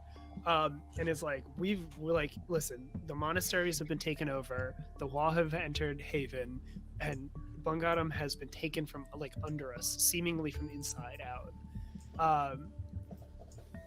We have to know, like we need to actually understand what's happening, and I think like the very small zoom in is like Shura's like they're slamming all hands on tables, like we have like, you know, it's like it is time Right. for action, not words, and like all that kind of whatnot. So probably it's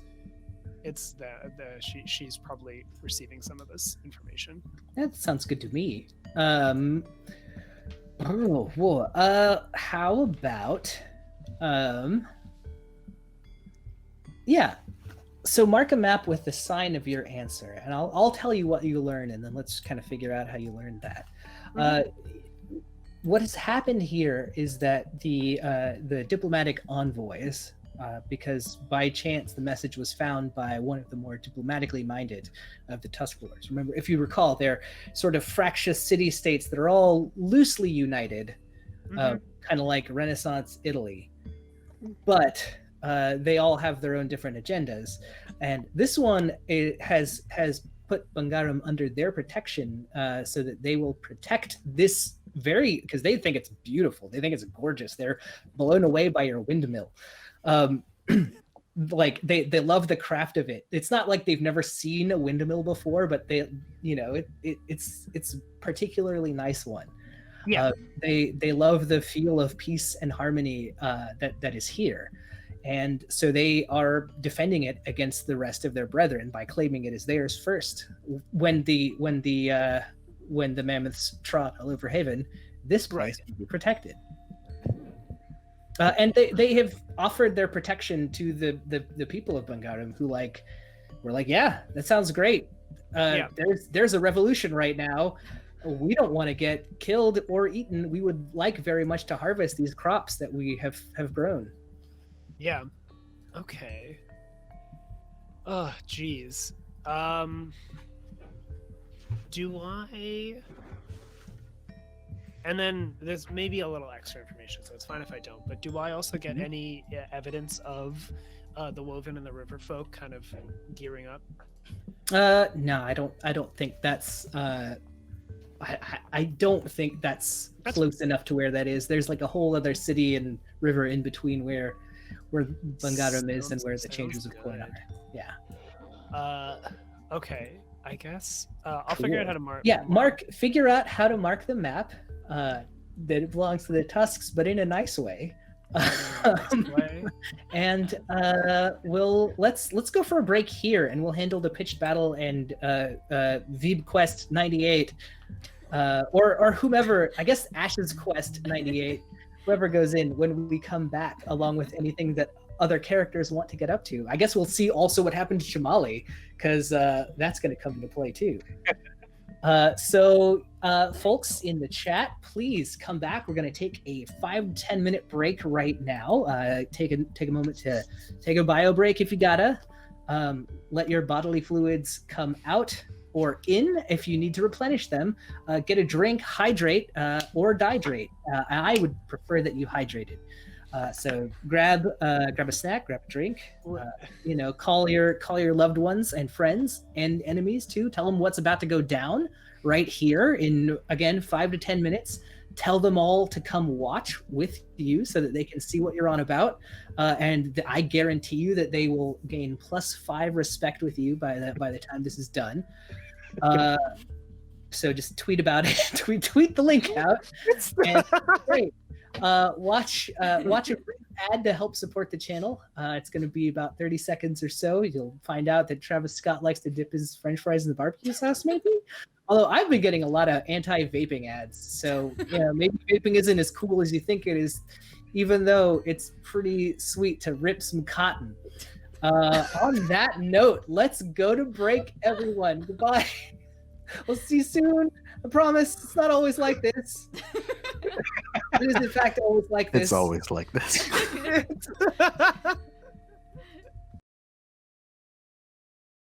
That was potentially implied there. Wait, when was that? Hang on, I missed that. Look, when I said, okay, it depends on what you define as a bodily fluid. If it's one that comes only out of your body, or is it a fluid that your body needs? Because water is 70% of our bodies. I would like to argue milk is a bodily fluid, regardless of whose body it comes from. Exactly. Cows, you It idiot. still belongs to you. You bought it from the store. What is water, but the bodily fluid of It's the a earth. body of water. Oh, God. Hello, I hope viewers. okay. This is what you get to hear. If anyone drank their own pee, I apologize. That was not my intention. I really missed the whole bodily fluid pee. That's not what I intended. So, That's our on PSA. that note, the armies of Haven are mustering to combat one another. I think pitched battle happens on within the nation's borders, and that means turmoil goes up to 5. Oh, there it's even. It's even. So you don't get a point yet. How do we bring down turmoil again? You do things to make it less conflicty or bad. You can only, wait, can you You have to reduce be turmoil? Or can you only increase control? Or you turn the age is another way. You can increase control. You can turn the age, which resets all turmoil as well. Right. Okay. All right.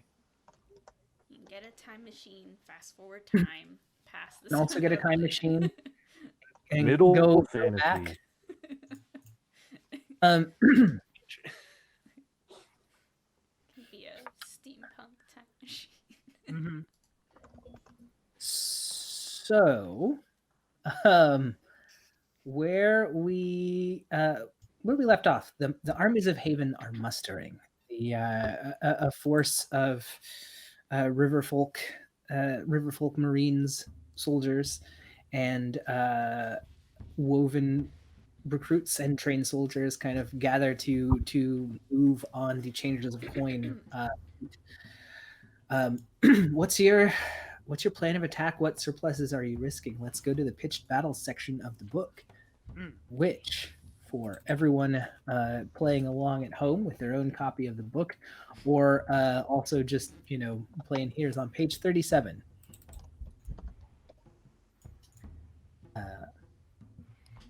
Define what victory looks like for each party, bearing in mind the scale of the forces involved. This one feels like a pretty big conflict. Simon, for the Woven, you're kind of calling the shots here. We're just the muscle. Well, That's all for us, victory looks like destruction of the fleet. Yeah, okay. I think that's right. And I think We're going to hit them before they can hit us. And I think for the changers of coin, victory looks like them kind of breaking through your blockade and moving on Covenant. Yep. So you either stop them here, or they move on. Or they come to us. Yeah. So that's what victory looks like. Now we set the stakes. We have a pot to go into the center of the table. We have 2 tokens in 2 different colors to also go in. For each of your needs that is relevant to the battle, add a token of your opponent's color to the pot. So, looking at our needs here,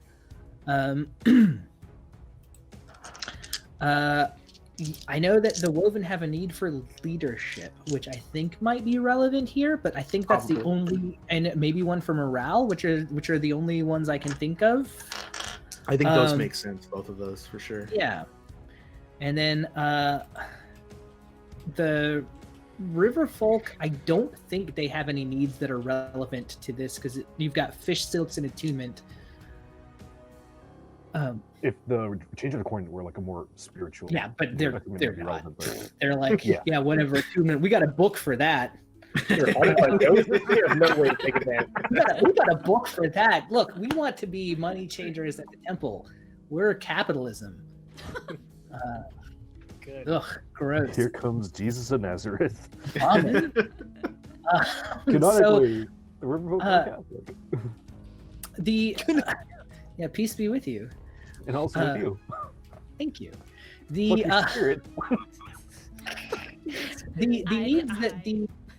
the changers of coin have that are relevant here, I think they need raw materials, because they've kind of invested most of their bulk in the fleet, most of their gold and resources in kind of building this, so they don't have much beyond this. If this fleet is destroyed, that kind of breaks their power in Haven, or it doesn't completely destroy them, but it's hard to come back from a blow like that. They're that one feels relevant, so I'll go ahead and add one of your color to the mix, and I think that's all the needs that they have right now, because their other need is prestige, and I don't think that really applies here, and their other need is attunement. which they kind of balance out with their books. So that is everyone's needs. Now we look at what risks we're willing to take. So going by pitched battle, we've set the stakes. We've put our needs. Starting with the party with the lowest grasp. What's everyone's grasp at? Mine's 0. Oh, yep, you're the lowest, I think. Yeah. So starting with the woven, make a statement and put a token of your color into the pot. Now you guys are kind of aligned, and like last time, we'll just kind of have you all kind of take it in turns to make statements, and the changers of coin will make statements on their own too. I think for the allied force, I think that you're all considered one army, so like you risk the majority of your soldiers. It kind of applies to that both of army. Yeah. Yeah. So we can't like double up on risking the majority of soldiers or harm to my VIPs or things like that. Okay. But I risk losing a crucial resource. ooh, all right. So you make a statement and put a token of your color into the pot. All right. The changers of coin will risk giving. No, they'll risk losing the respect of their followers.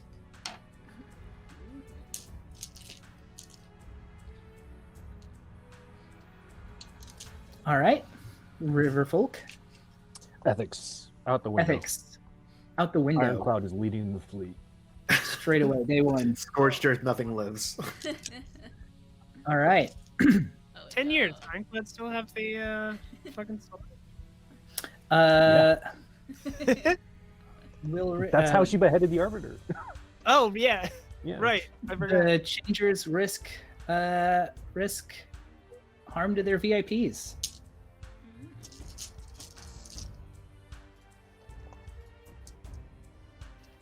Woven. We risk giving up control of a location. All right. Mhm.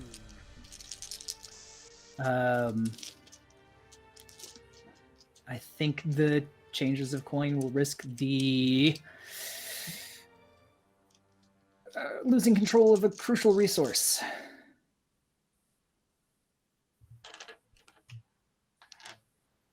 I'll put another token in there. All right. Riverfolk. Location. We've already done location. So we've done location, ethics, Oh, and okay. It's per soldiers. side. It's right. Okay. I thought it was per faction. No. Okay. Yeah. Gotcha. I risk losing the respect of my followers. All right. Losing respect of your followers. The changers of coin have risked losing the respect of their followers, harm to their VIPs, and losing a crucial resource. So we're gonna go ahead and risk giving up control of a location. All right. We are folding. All right. I think that's that then. So let's I think we take it in turns to draw the starting with the general that didn't fold. We take it in turns to either declare our retreat, bringing the battle to a close after the opponent's next turn, or tap an untapped surplus or character and draw a random token from the pot. I will tap our surplus of recruits. Oh, well, I've drawn one of your tokens. So I think as everyone squares up, so you guys have one token now. As you guys square up, they sort of are caught off guard by your initial onslaught, and the forces kind of retreat onto the barge. Like they have massive barges that kind of choke the river, and they retreat on them, kind of trying to find steady ground. Next up, you guys can tap a surplus or character and make a draw from the pot.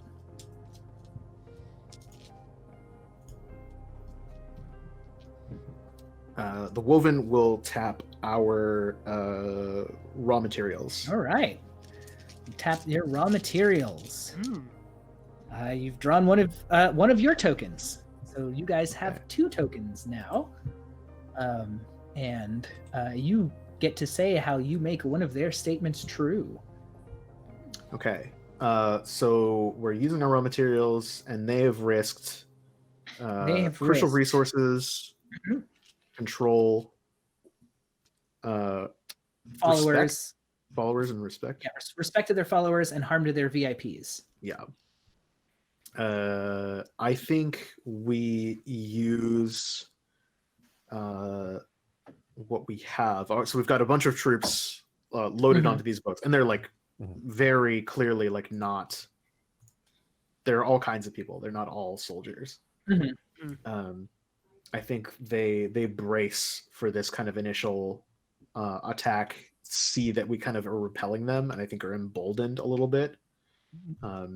And start to break out onto the open field, and so I think we use materials and things to make like boarding, like bridges and stuff to get onto the gangplanks of these ships, and like start to push them further back. Mm-hmm. And I think that is respect, maybe, because Yeah. like they're being forced to kind of pull Yeah, back. they're being forced to. So like you guys are outmaneuvering them at every turn. Yeah. And I think that the troops on the ground have lost respect for their leadership. That's very good. They're going to tap their surplus of morale, and they're going to draw one of their own tokens this time.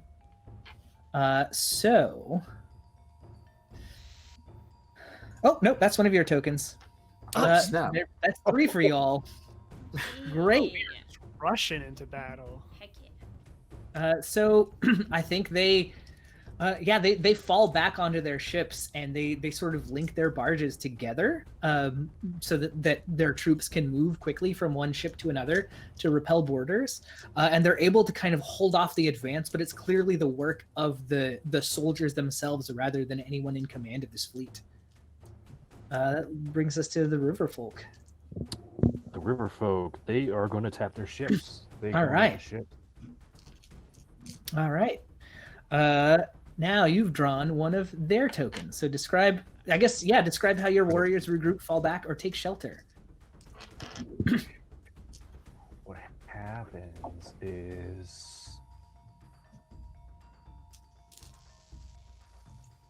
how are group fall back or take shelter? What the fuck happens with their ships? I think what they do is that they are not used, like, this is not me trying to sign blame, but like they are not used to sailing with the Woven, and like they overcompensate, so like they start ramming into each other in this narrow river. So like they start to kind of they bungle their own like sort of their forward press there. I like that. How do you regroup or take shelter? I think what it does, it forces them to get a lot of their ships, and like they start using the ships more as cover instead of like actual like warfaring like units. So to speak. All right. They will draw. They have drawn one of their tokens. So I will pick a statement and figure out how I'm going to make it true. Ooh. So you also risked losing the respect of your followers and compromising your ethics. And I'm not sure which one this would be, but I think it's because the like the fighting has kind of hit this standstill point for a moment, and the one of the like commanders of the forces here, it can be seen to be pulled down and like out of sight, and the troops approach saying, we've shed enough blood here today. Please, peace. Why are we fighting now? Have you not heard of the threats to the east and to the north? Why do you rebel? Why must we fight this out now? Surely we can settle this and deal with our masters and your masters. Why should we bleed for them to decide who sits upon which chair when our very land is being attacked?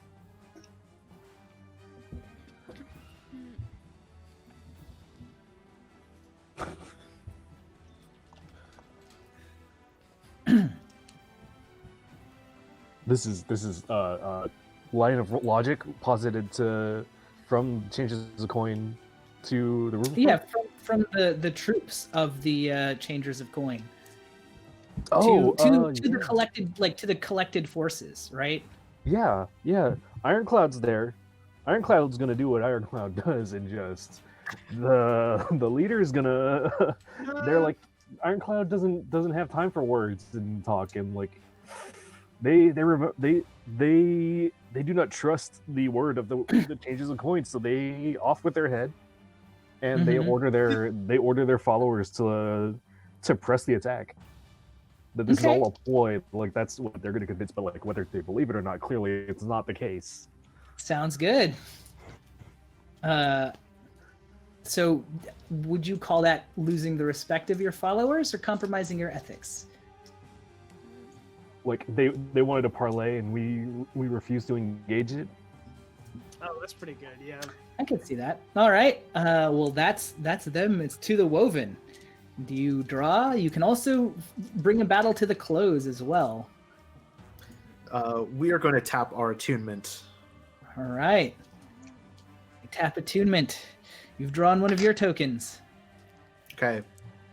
We are going to take control of the location. Yeah. As the troops battle, I think the Woven, like some of the Woven militia, basically at this point, are like conscripts, have dubious feelings about Ironclad's decision to just like kill the surrender offer soldiers, but regardless, I think whoever's in charge, like it's a handful of overburdened captains, are like, we can't deal with this right now. We need to capitalize on this while they're thrown off, and so they call forth the fire spirits, who like emerge from like the bellies of these ships, and just volley flame after flame onto the changers of coin ships, and I think just blaze through their defensive line, causing them to have to abandon what ships they had left. Oh, I love that. You've driven them off of their ships. They're burning gloriously on the river. Smoke pours out into the air and kind of settles and falls on the river, turning it ashen, and it flickers with the firelight. They're gonna tap. Let's see. We've done morale. We've done recruits. We're gonna tap leadership. Come on. Yep, that's one of theirs. So it's 4-3 right now for those keeping track at home. You all risk the majority of your soldiers, yes? No, I did not. Did you, Sam? No.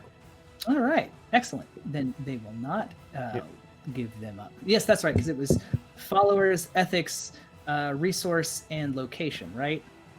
Yeah. So the last one. Yeah. They will.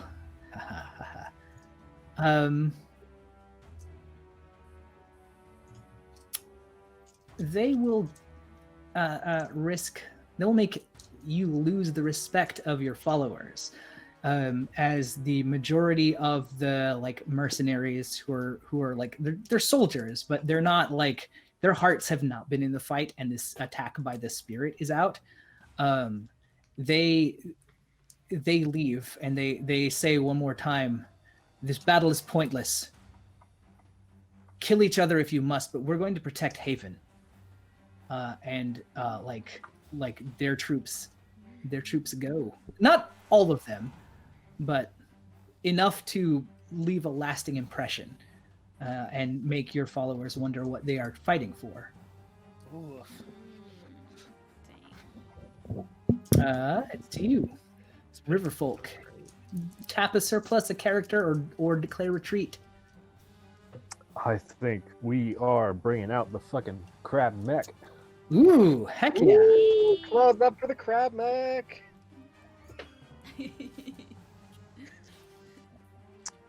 Yep, we're gonna tap our mechs, our surplus of mechs, and we You draw a tap your token. surplus mech. All right, we draw a token. What do we got? We got one of your tokens. Oh my Oh goodness. yes, Fuck that's yeah. exactly what I Yes. needed. Crab mech. Crab mech. Wreck If it's one of your tokens, pick one of your opponent's declared risks. Did you risk a crucial resource?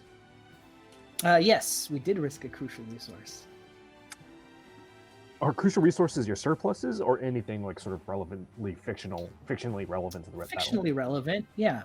Crab mech is going to leap out from one of these beach ships across the fucking water, Mhm. like dive into the water, and then come back out and like very like MOBA anime cutscene bullshit, Hmm. and like lands on one of the ships, and like they're gonna start going to town on these ships. They bust up one ship, and then they leap from the crumbling ashes of that ship over to the next ship, and cousin Lin is gonna just go to town on these ships. Like that's the main objective, to destroy their fleets, and that's what they want to do.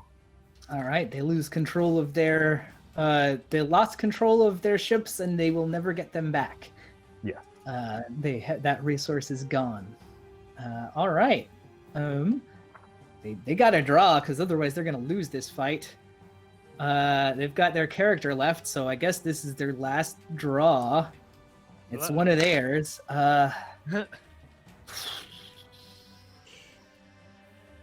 And their characters who again? The Their character is the queen. red The red coin. coin. The red coin. I just want Yeah.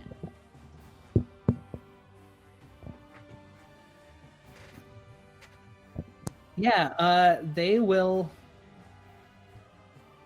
similarly take a crucial resource, because those ships were loaded with arms and equipment, and were ready for bear. As they burn and are destroyed by the crab mech, they go up. I think they explode, because I think they had gunpowder for their matchlock pistols and things, which we've established. And I think that takes the crab mech out of action. Hang on. I Mhm. I don't know. The rules do not like clarify this, but I would like to ask if I was not the one that put up a critical resource. That's true. That's fair.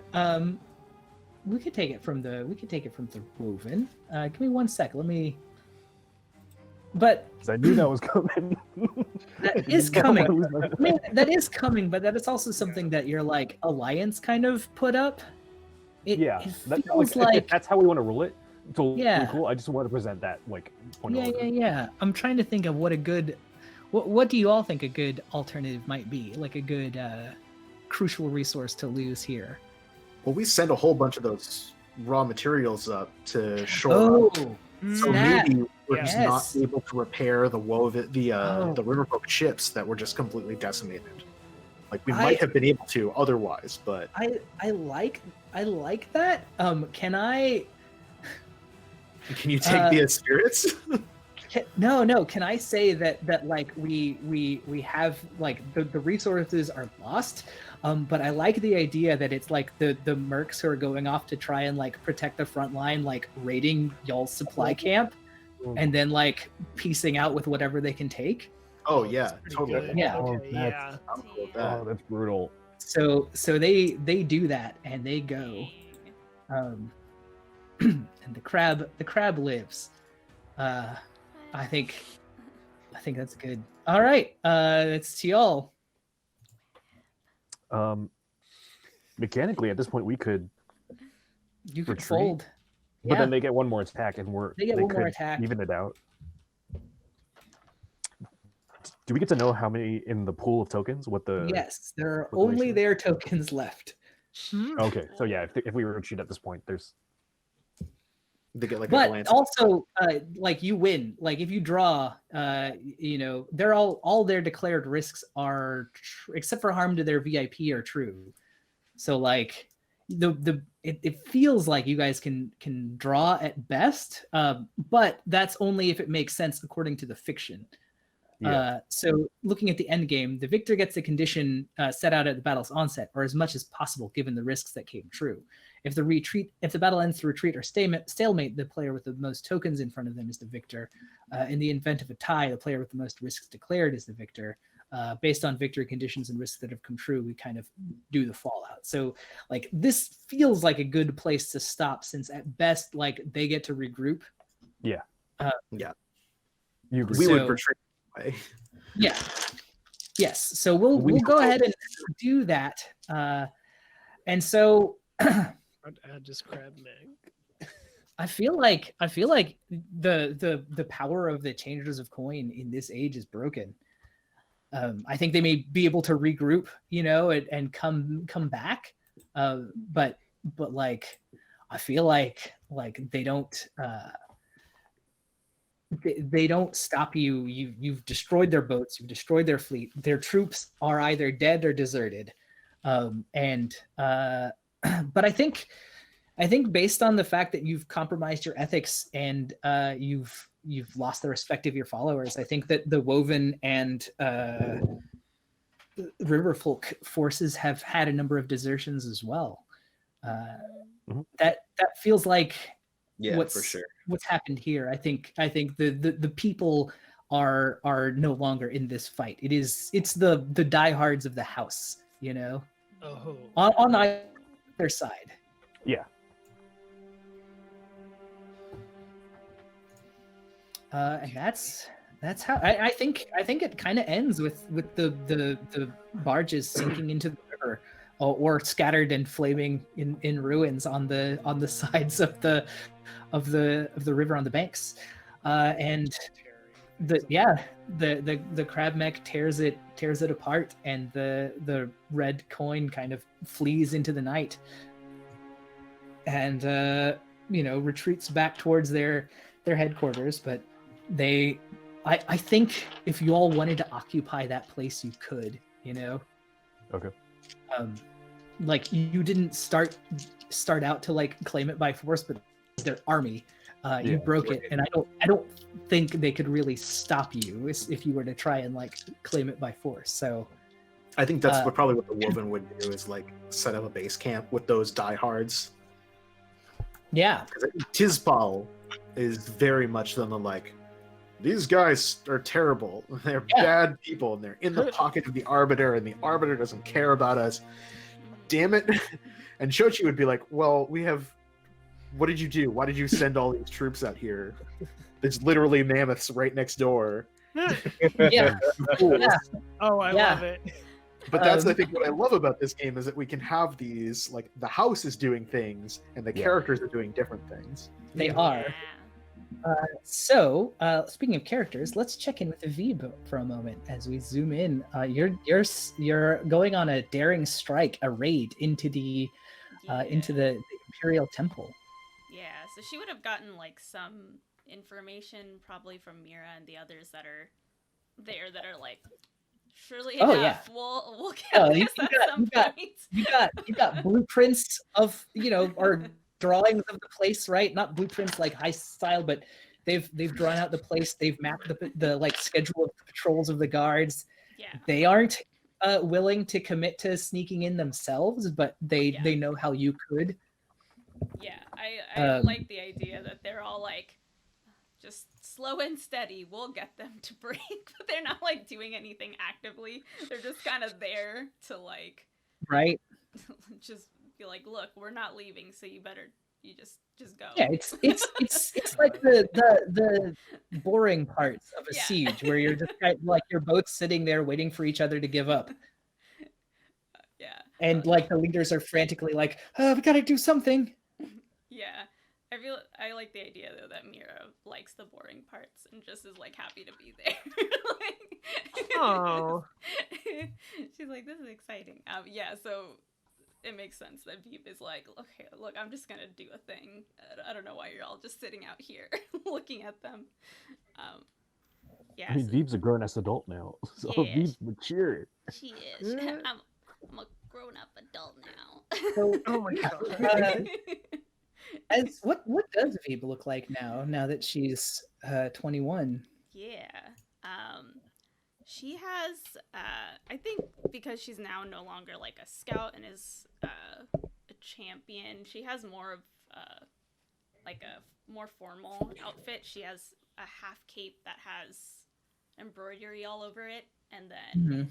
she has a long tunic and like loose pants that have similar embroidery, as if it's like all done by the same person, but they don't match with each other. Like they didn't come together. It just seems like she might have gotten them all from the same like weaver or something. Mm-hmm. And they're all, her cape is in kind of like a sheer like reddish maroon color, and then her outfit is all black. Ooh.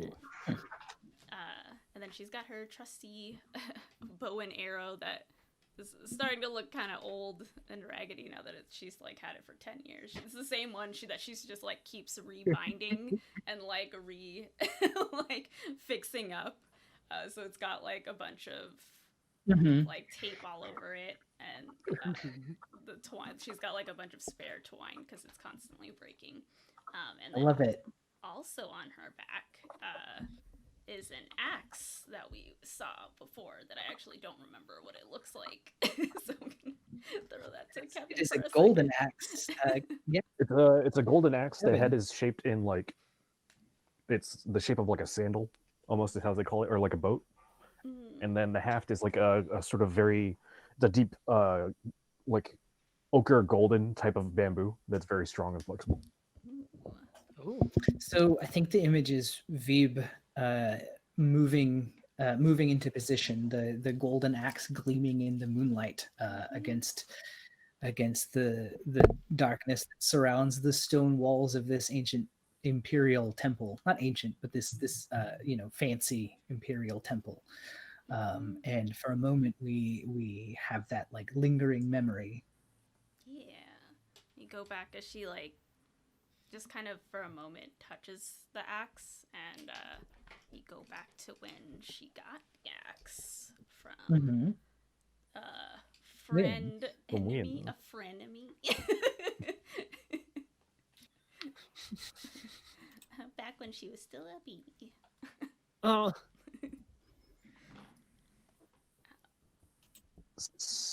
Yeah, so we I mean, if you want me to, do you want to? bring it up. Yeah, I forget. Did you want it to be in that same moment right before you go into right before? Is that what you want to do the flashback version, right? Mm-hmm. Yeah. So this is like in this TV show we get a flashback to last season, the last season finale, but it's a little bit different than folks remember because there were some retcons and some edits and cuts and reshoots. In the book, yeah, in the book version, there's a sentence like Veeb's fingers dance thoughtfully on the blade, remembering that where the star shone through the ring and Wynn stood before it. Yeah. All the book And- fans are yeah. excited. oh my god. We get the shot of like the in the caldera of the volcano of Wynn having showed up and claiming like the jungle is ours. Like that, we need the jungle. It's like we need the Hua are coming, and it is a critical point in our defense of Vin. And seeing being visibly upset, Wynn reaches in their at their hip and throws the golden axe, like a hatchet size axe, like chucks it and like it lands like blade down in the rock and dirt at Veeb's feet. It's like, if you take issue, have at me. Ooh. Yeah. So Veeb like grabs the axe. She actually starts walking, and then as she's walking past it, she just pulls the axe up as she's going, and then wordlessly she just like starts pulling it up and hacks it at Win, but at the last second just kind of pulls up so that it just scratches his neck and gets like a little bit of blood, but it doesn't actually hit. Mhm. Yeah. And then she starts pulling out her like ritual ashes from her pocket and starts doing like a ritual that looks very like it's doing it kind of out of rote memory, and then just starts talking to Win, and she's like, I don't know why you would want, after a declaration like that, your blood on my hands. I feel like this would create tension between the River Ken and the ashes that we don't currently have. And she's just like saying that almost like she's like doing like a thought experiment, like as if she's not talking about something that is really about to happen. And like I don't know if this is like where we work on like if it comes in, but when previously had said like let it be known to all the witnesses here, no recourse will be had if you are to follow any course of action you see fit between the River Folk and any others. She's just like thoughtfully nodding. She's like, well, the only witnesses to this are the people here. I don't know what they'll say. I mean, Joey, so she's just like, narrows her eyes. She's like, anyway. the leader of the religious zealots to the south, the leader of the fortress who hosts us here and befriend and spirits, the spy master of the Woven who encompass all of our land. These are not witnesses enough for you. Yes, I know who they are. When they're witnesses enough, but it's only our words that would travel. We don't know what that would encourage between our people. The ashes, whether I want them to or not, follow what I do, so they would assume that the River Ken did something that would cause me to end your life. And like now she's drawing a circle on the ground and she's setting up like little spots for like fires to be lit. She's like, and the River Ken, I mean, you've made this declaration, but you haven't made it to them.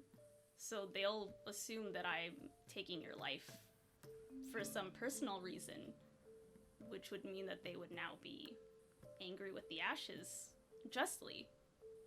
You misunderstand my people. We follow the old ways. From me or any others. And she's still just like drawing all the things. She's like lighting up the 3 little fires in front of her. And like in the present day, this is all while Veeb is like, throwing a rope over the wall and like, stealthily climbing it up, kind of like, like knocking out a guard, doing some real Splinter Cell stuff. That'd be great. If this was a video game, it'd like be all audio dialogue. Yeah, over the yeah, game, exactly. right? In the video game of this, Yeah, it's all like audio dialogue. that Multimedia happens. experience. Even the video game now, I love it. You need the book, then you need to watch the show, and then you need to play the game for the full experience of the story. Show the book, the Telltale game. Yeah. Oh, eventually, you're it's- gonna have to go see the theatrical production, but we'll get to that. In that The stage one, production. in that one, this is a song.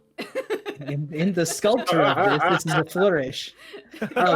Sorry to let's not get too sidetracked though. So, Yeah, I also think in present day, every once in a while, like the axe jostles out of place, so she has to like keep putting it back in, or she has to keep moving it around. And then it goes back to the flashback, and she's like, she's looking at when since you threw your axe at me without attacking me, you say you want me to do what I need to do, but I think what you're really asking for is judgment, which this isn't my land, even though it's sacred to the ashes. It belongs to the land and the ancestors, so it's not really my place to pass judgment. It's theirs. And then she like finishes the ritual. She says like a quick slok and lights like puts the axe through all 3 fires and goes and like just rushes Wynn with like the ritual kind of like emblazoned on the axe. Mhm. Whoa. Uh-huh. Where shortly before it had its ritual and was smoking from a different holy burn. Oh, that's so good. Oh my god. Oh my god. And what happens when she strikes, or does she? Yeah, she strikes, but with the like the back end of the axe, like the not sharp part of it, like the Yeah. other side. The blunt, yeah. Yeah, she hits him on that side, and then I think it becomes obscured from view from her and to everyone else too, and just you see like a big giant, just kind of explosion of dust and fire. But right before she does that, she doesn't think that this judgment is gonna go very well for Wynn. Mhm. She's like, I have to leave it to them, but this is not. I can't put in To- a good word for you or anything here. It's up to the ancestors Yeah. and the land. So right before she does it, she says this, and Wynn can hear it or not, where she's like, I wish you Mhm. hadn't asked this of me before she strikes. And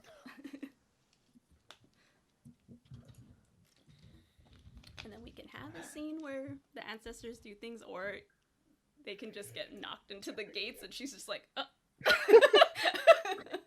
Oh, I think the ancestors have judged Wynn, and the land has, and we'll kind of get to that at a future point.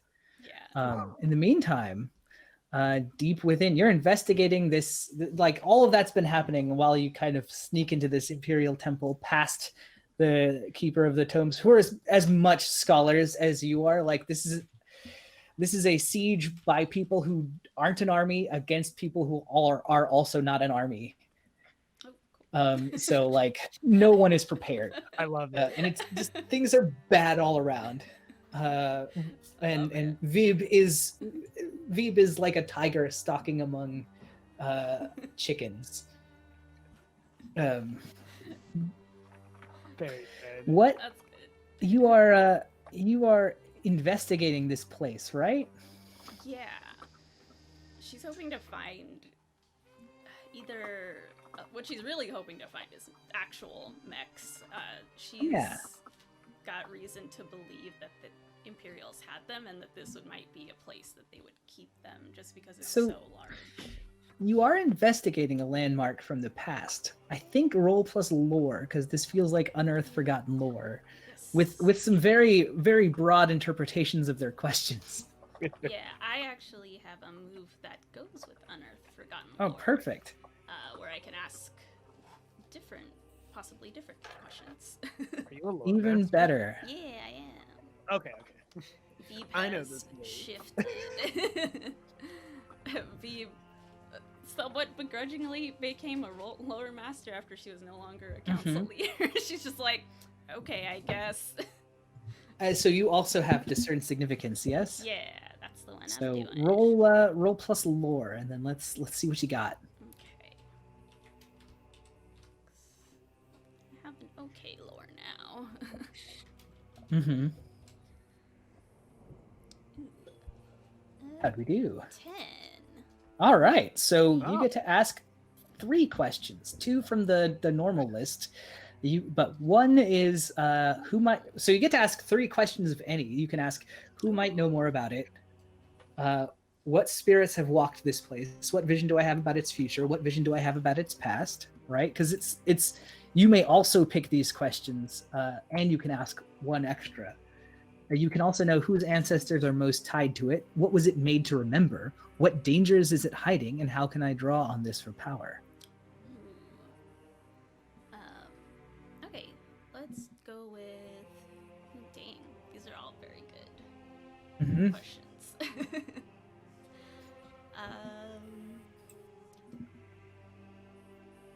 So there's the classic of how do I draw on this for power, but there's also Yeah. what dangers are here. What is Veeb wanting to know? I think her first question might be, what vision do I have about its past? I don't think I'm sensing immediate danger, so she's like, I would like to know more about what happened here. Oh yeah, you see this temple like kind of as it was in imperial times, as it was when the empire had their sway here. The kind of slouches of the keepers of the tome are replaced with fierce, brutal soldiers who are always armed and always present. I think here there's like very ornate priests carrying out very elaborate rituals that are similar to, but kind of a different viewpoint on the same rituals as the Sages of Cinder. I think you see like what happens here, and you can kind of see that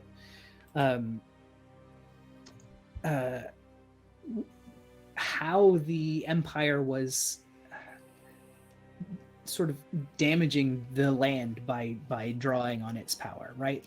Whereas like the people of Haven work with it, they force it to do what they want. And that happened a lot here, so it doesn't feel very good. Yeah, I was gonna say this is probably one of the few times that Veeb is actually fairly unsettled looking. She's normally pretty calm, but this is pretty disturbing for her, especially because she never experienced life under the Empire, but she knew people for a short period of time who had Right. and had heard of it. But now actually being able to see it I think is bringing a lot What of else? feelings to her. To her. What else do you want to know? Let's see. Let's go with. How can I draw on this for power? So the obvious answer here is you've seen these rituals. You could use them yourself if you wanted to learn a ritual here. You could learn a ritual from this place. It would be kind of an imperial ritual learned from your own experience of that. So I'll leave that to you. That's one answer. The other answer is you could find a way to bring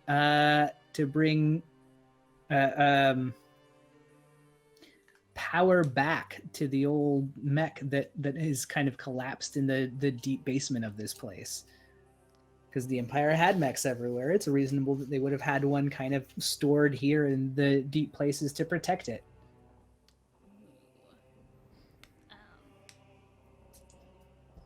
That actually is a tough choice for me. Veeb wouldn't want to know the Imperial ritual for herself, but there's definitely people in the Ashes that would want that and feel that we should be using the Imperial's power and knowledge to help ourselves.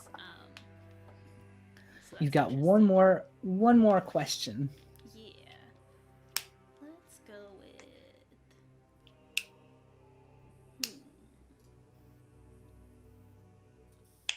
What dangers is it hiding? Oh, excellent question. The dangers that it's hiding are the dangers that it's hiding is the shadowy mist that is descending from the ceiling and taking a very familiar shape. As you see the Imperial captain that Veeb remembers from a decade ago appear. Yes. Oh, no. we meet again. And we'll kind of cut there. Meanwhile, He's got to mispronounce her name. I know. meanwhile, across the world, you never learned her name. That's probably true. Meanwhile, across the world, waves, titanic waves, vast and destructive, wash across the oceans as this Leviathan, this plesiosaur, bursts across the land. Let me alter the map briefly to kind of, we'll come back and correct this, but this is what the land looks like now. Ooh, extra water. Yeah, as it kind of like crashes through the ground to where this pillar is. So and- how big is our boy here? It's like, I've gone by the scale you've drawn, so bigger than a city. Oh my god. Okay. Oh, Holy We've shit. crossed the Godzilla threshold. It's Yeah. bigger It's, than every city. on Okay. Haven. Yeah, it's bigger. It's as big as a mountain, right? Like, Bigger than before. So we can officially add kaijus to Middle Fantasy, right? yeah, Like, you can that's- officially add kaijus to Middle It's a Fantasy. medium. Well, see, when the ages increased, so did the level of fantasy. fantasy. Oh Right. yeah. Very So slowly let's just get rid of this, and we'll erase these mountains. Don't need those. Those are islands now. No, they've been crushed into Nice. stone and chunks. They're debris at the bottom of the sea now. Oh my god! I mean, the ecological disasters. Man, I hope there was no people in those around there. Yeah, me too. You gonna call out the fortress for that? And I almost put that pillar like over here, and now I'm really glad I didn't. Oh god! And then yeah, it chomps this thing. It chomps it good. Holy Yeah. shit. Heck yeah. Break that Imperial power. I'm very excited about that. Oh my god! And when it bites down, there is a like the land, reality, everything blinks for a moment. And we'll come back to that next week too. But there's Sweet. one last image as the flags of the Woven and the Riverfolk rise above the changers of coin. A messenger arrives. It is one of the Arbiter's servants. We recognize them. This one is, you recognize them by the subtle, inhuman aspects to them. This one is, I think, uses they them pronouns as well, and is a very very tall but slight kind of stony figure that is just beginning to look a little petrified. So like where they might have body hair, it's there, but it's like kind of a fine like stony crust, if that makes sense.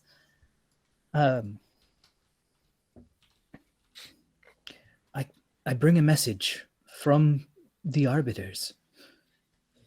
They say, we have shown you favor for what we asked of you, for your sacrifice. We have tried giving you everything that we can, but we understand now that it will never be enough. There can be no peace between us, it seems. No repayment to repair the damage that has been done. But while we fight, the land itself is laid bare. Our blood should not be watering these crops. We do not want to reap this harvest any longer. Kill us if you must, but we must protect our land. So please, set down your banners. The storm is here. We must weather it together.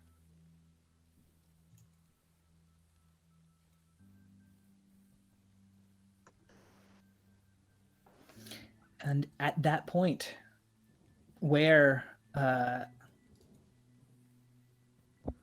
think whoever was leading the river folk and Shochi, right, was at the battle. Oh no, she is not leading that war party. Ah. So whoever's there leading that kind of hears the message first, but I assume passes it along to everyone. Yeah. Um, It's not Ironclad. Ironclad doesn't need ambassadors. It's probably like Right. the one we previously saw in the last. Ironclad game. would chop another head off. Exactly. but to basically Yeah. to the Woven and the river folk and also the Ashes by extension, you know, since they're all sided against, they've made this offer. Put aside our fight for now. Deal with the threat to our lands. Do you? Find out next week. As we, I think, are at time. So yeah, find out next week on Haven, a Land Reclaimed. Thank you all so much for joining us. Thank you for being here. We love having you all. This game would be just us playing and having a good time, but kind of into the void. We love sharing this world with you. I love getting to see what these guys and gals and all kinds of folks come up with every week. Because like I didn't know what the Tusk Lords or the Hua were going to be doing until they got put on the map, and now it's kind of all in motion. And who knows what's going to happen next? We've missed you all. Triple, thanks for coming back and rejoining us. It's great to have you, OG fan. But thanks to everyone for being here. This has been All Nerds Here. If you like them, I'll tell you all about them. But first, take it away, Simon. Hello everyone. Thank you all for coming out once again. It's always lovely to have everyone here. I'm Simon. You can follow me on Twitter at Lucha Libris. I write and publish tabletop role-playing games. I think I charge pretty fairly for them, but I could probably stand to jack those prices up. So get them now at colorspraygames.itch.io before I decide to skyrocket those prices and pay myself a fair and equitable wage. I am a voice actor on the Penumbra Podcast, a queer sci-fi and fantasy audio drama. If you want to see yourself represented in stories, that's at the Penumbra Pod on Twitter, thepenumbrapodcast.com, and available wherever fine podcasts are downloaded. I am also a professional GM for Magpie Games. If you go to magpiegames.com/curated-play, you can find out how you can get linked up with me or many other fantastic GMs running games like Masks, Bluebeard's Bride, and the upcoming Root role-playing game, which, wouldn't you know it, I'm writing some stuff for. So keep your eyes peeled for more information about that very soon. In addition to that, come back on Sundays, right to this channel at 3 p.m. Eastern, where we play City of Mist for a game called Royal Flush, a Wild Cards adventure. If you like superheroes and noir mysteries, this is going to be the game for you. And also, if you can't get enough of me and you're not absolutely sick of me by the end of that, stick around at 8 p.m. Eastern over at twitch.tv/go_JG. Playing a game called After the War with two fine folks from this crew, which I'm sure I'll let them tell you a little bit more about. Yeah, speaking of the fine folks in this crew, we've got our resident friend to all spirits and monsters, which continues across 2 games now, Alex. Yeah, I like that description actually. That's very good. Hi, I'm Alex Guerrero. You can check out my game design at fractaldragon.itch.io. And I am also on Chimera Cape and Blade every other Friday. That'll be this Friday, which is super fun over on Utopia. Angela in the chat is also on that, has an amazing character, and we have so much fun with our superhero fantasy mashup. And I think that's the main other thing I'm doing right now. Yeah. Excellent. You can also find Rue, our indomitable producer, the one who keeps this whole machine going forward. Yeah, it's me. I'm Rue. I've been the Ashes and Veeb, and you can find me on Twitter at CherryDrop, where if you, for some silly reason, are not following everybody here, I will be retweeting them, so it's like you're following them anyway, so you might as well. I do production here and then at a few other places as well. Oh, that was very good. Next up, there's Viditia. Hi, everybody. I've been Viditia. I will continue to be. I hope so. It happens immediately. I say it knowing that I'm saying the wrong thing. It's not a bit. It's like it's a recovery. Anyway, I'm an amazing game designer who you can find my work at viditiavoletti.itch.io. And you can follow me for updates and comments and everything as I don't know, abuse the new fleet system on Twitter at viditiavoletti on Twitter. You can also support me on Patreon directly, which is really wonderful if you would do that at patreon.com/viditiavoletti.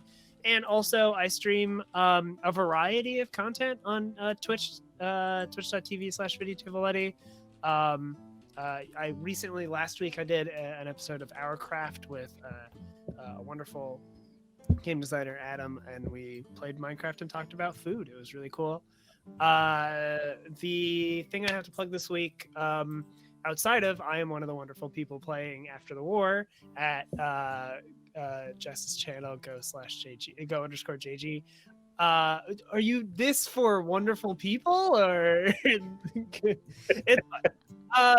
The author is dead. I leave it up to your interpretation. you can you can find me there alongside another wonderful person, and then And me. sorry, this is what I was raving up to. I'm a stretch goal on a Kickstarter that started today called The House Doesn't Always Win. It's a very cool card-based, like single deck-based RPG about revolution. It's about, being people who are punching up and taking over people who are trying to oppress you. My stretch goal is a little down the ways, so if you share it and like it and support it, then it'll help me be paid, where I'm going to write a little setting about being weapons rising up against their oppressive wielders. And that's what it is. That's me. Excellent. Finally, we've got Kevin. Someday I will be Kevin. One day, hopefully. I'm not now, but you can follow me on Pillow Fort, where I'm gonna start ranting about what is and isn't male fantasy. I don't know anymore. Or you can unfollow me on Twitter. You can... Look, middle fantasy is where we started. All right. Started from the middle. Now we're here. Now we're here. Middle out. Remember when we were debating whether spy glasses were okay to feature in this game at the beginning of this session? I sure don't. You can find my games on winconditions.itch.io, including a Starjet hack based on a certain show you may or may not be watching right now, where in which you can play middle fantasy actional skirmishing on a hex map of Haven with all of the Ashes, the Forgers, the Sages, the Riverfolk, the Woven, and the Thunderlords, each of which have special abilities, and there's terrain stuff. I think it's an interesting expansion on like the rules of Starjet. I think Go get so, it now. too. There's a bunch of community copies up. Also pay for it. Also pay for it. And I'm the not wonderful one on the After the War stream. Any stream, there's always you can have like 5 friends, but one of them's got to be the shitty one, right? That's the meme. Kevin, you're the GM. Exactly. Kevin, you picked us to play with. There was the serve. Why do you and think the I lob. needed to make up? I needed to like tilt. Yeah, you gotta surround And yourself. Y'all were good. And Yeah, I mean, I completely agree. Surround yourself with people that are better than you, which is what I, JR, have done. I'm JR, and you can follow me on Twitter. Find the RPG articles I write at Belvoir Souls. You can also check out. I'm a writer too. You can see the stuff I've written. Check out the Role Player's Guide to Heists. If you're getting Monster Care Squad when that comes out, I'll have contributed to that too. Speaking of kaiju's, beyond that, this has been All Nerds Here, and will continue to be All Nerds Here, and will one day become All Nerds Here again. Time is a flat circle. Participles have no time. Instead, since that's the case, you can join us on Discord. You can come chat about the game or about all the other shows that are happening. We're going to soon be talking about what's coming next season. So this is your chance to join a fun community that is yet one more Discord server vying for your attention. It's a good time. If you want to wear some cool stuff to get you through the winter, check out So Nerds Wear. It's what the nerds wear. They have been sponsoring us lovingly and willingly. Hopefully they haven't seen this show, because I don't know how long they'll continue to sponsor us having done this. So if you use the code RASSLE, WRASSLE, you will get 10% off of your purchase. As the others have said, please check out the other shows here. They feature wonderful folks doing all kinds of cool shows full of roles, playings, and games for you every time. And then I think we're gonna go raid Kupo Knight, who it looks like is playing Yakuza Like a Dragon. Or if you want to pronounce it the other way, you can. I'm not gonna. I will judge you for it. Who's the third man Slayer?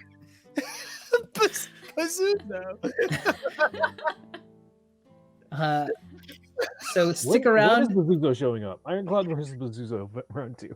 Oh, You can well, have I mean, last we saw him back in the last age was in Bungadam. So if Ironclad tries to push up against Bungadam, then like guess who the fuck's gonna be there? yeah.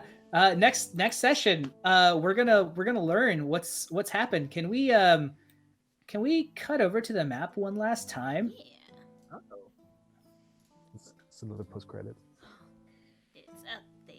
A giant shawarma. A giant falls from the shawarma. sky. Oh no. No, but the with the Plesiosaurus gone, whatever was happening in the ocean, and the rainbow shimmer gone, so too has vanished the meteor. The meteor was an egg. It was an orb. We'll Destiny. we'll see you all next time for our Destiny 2 Beyond Light stream. Join us Wednesday at 8 p.m. Eastern, 5 p.m. Central, 7 p.m. 5 p.m. Pacific, 7 p.m. Central, 6 p.m. Mountain. We love you all. Have a great time, and be sure and take this exact energy right now.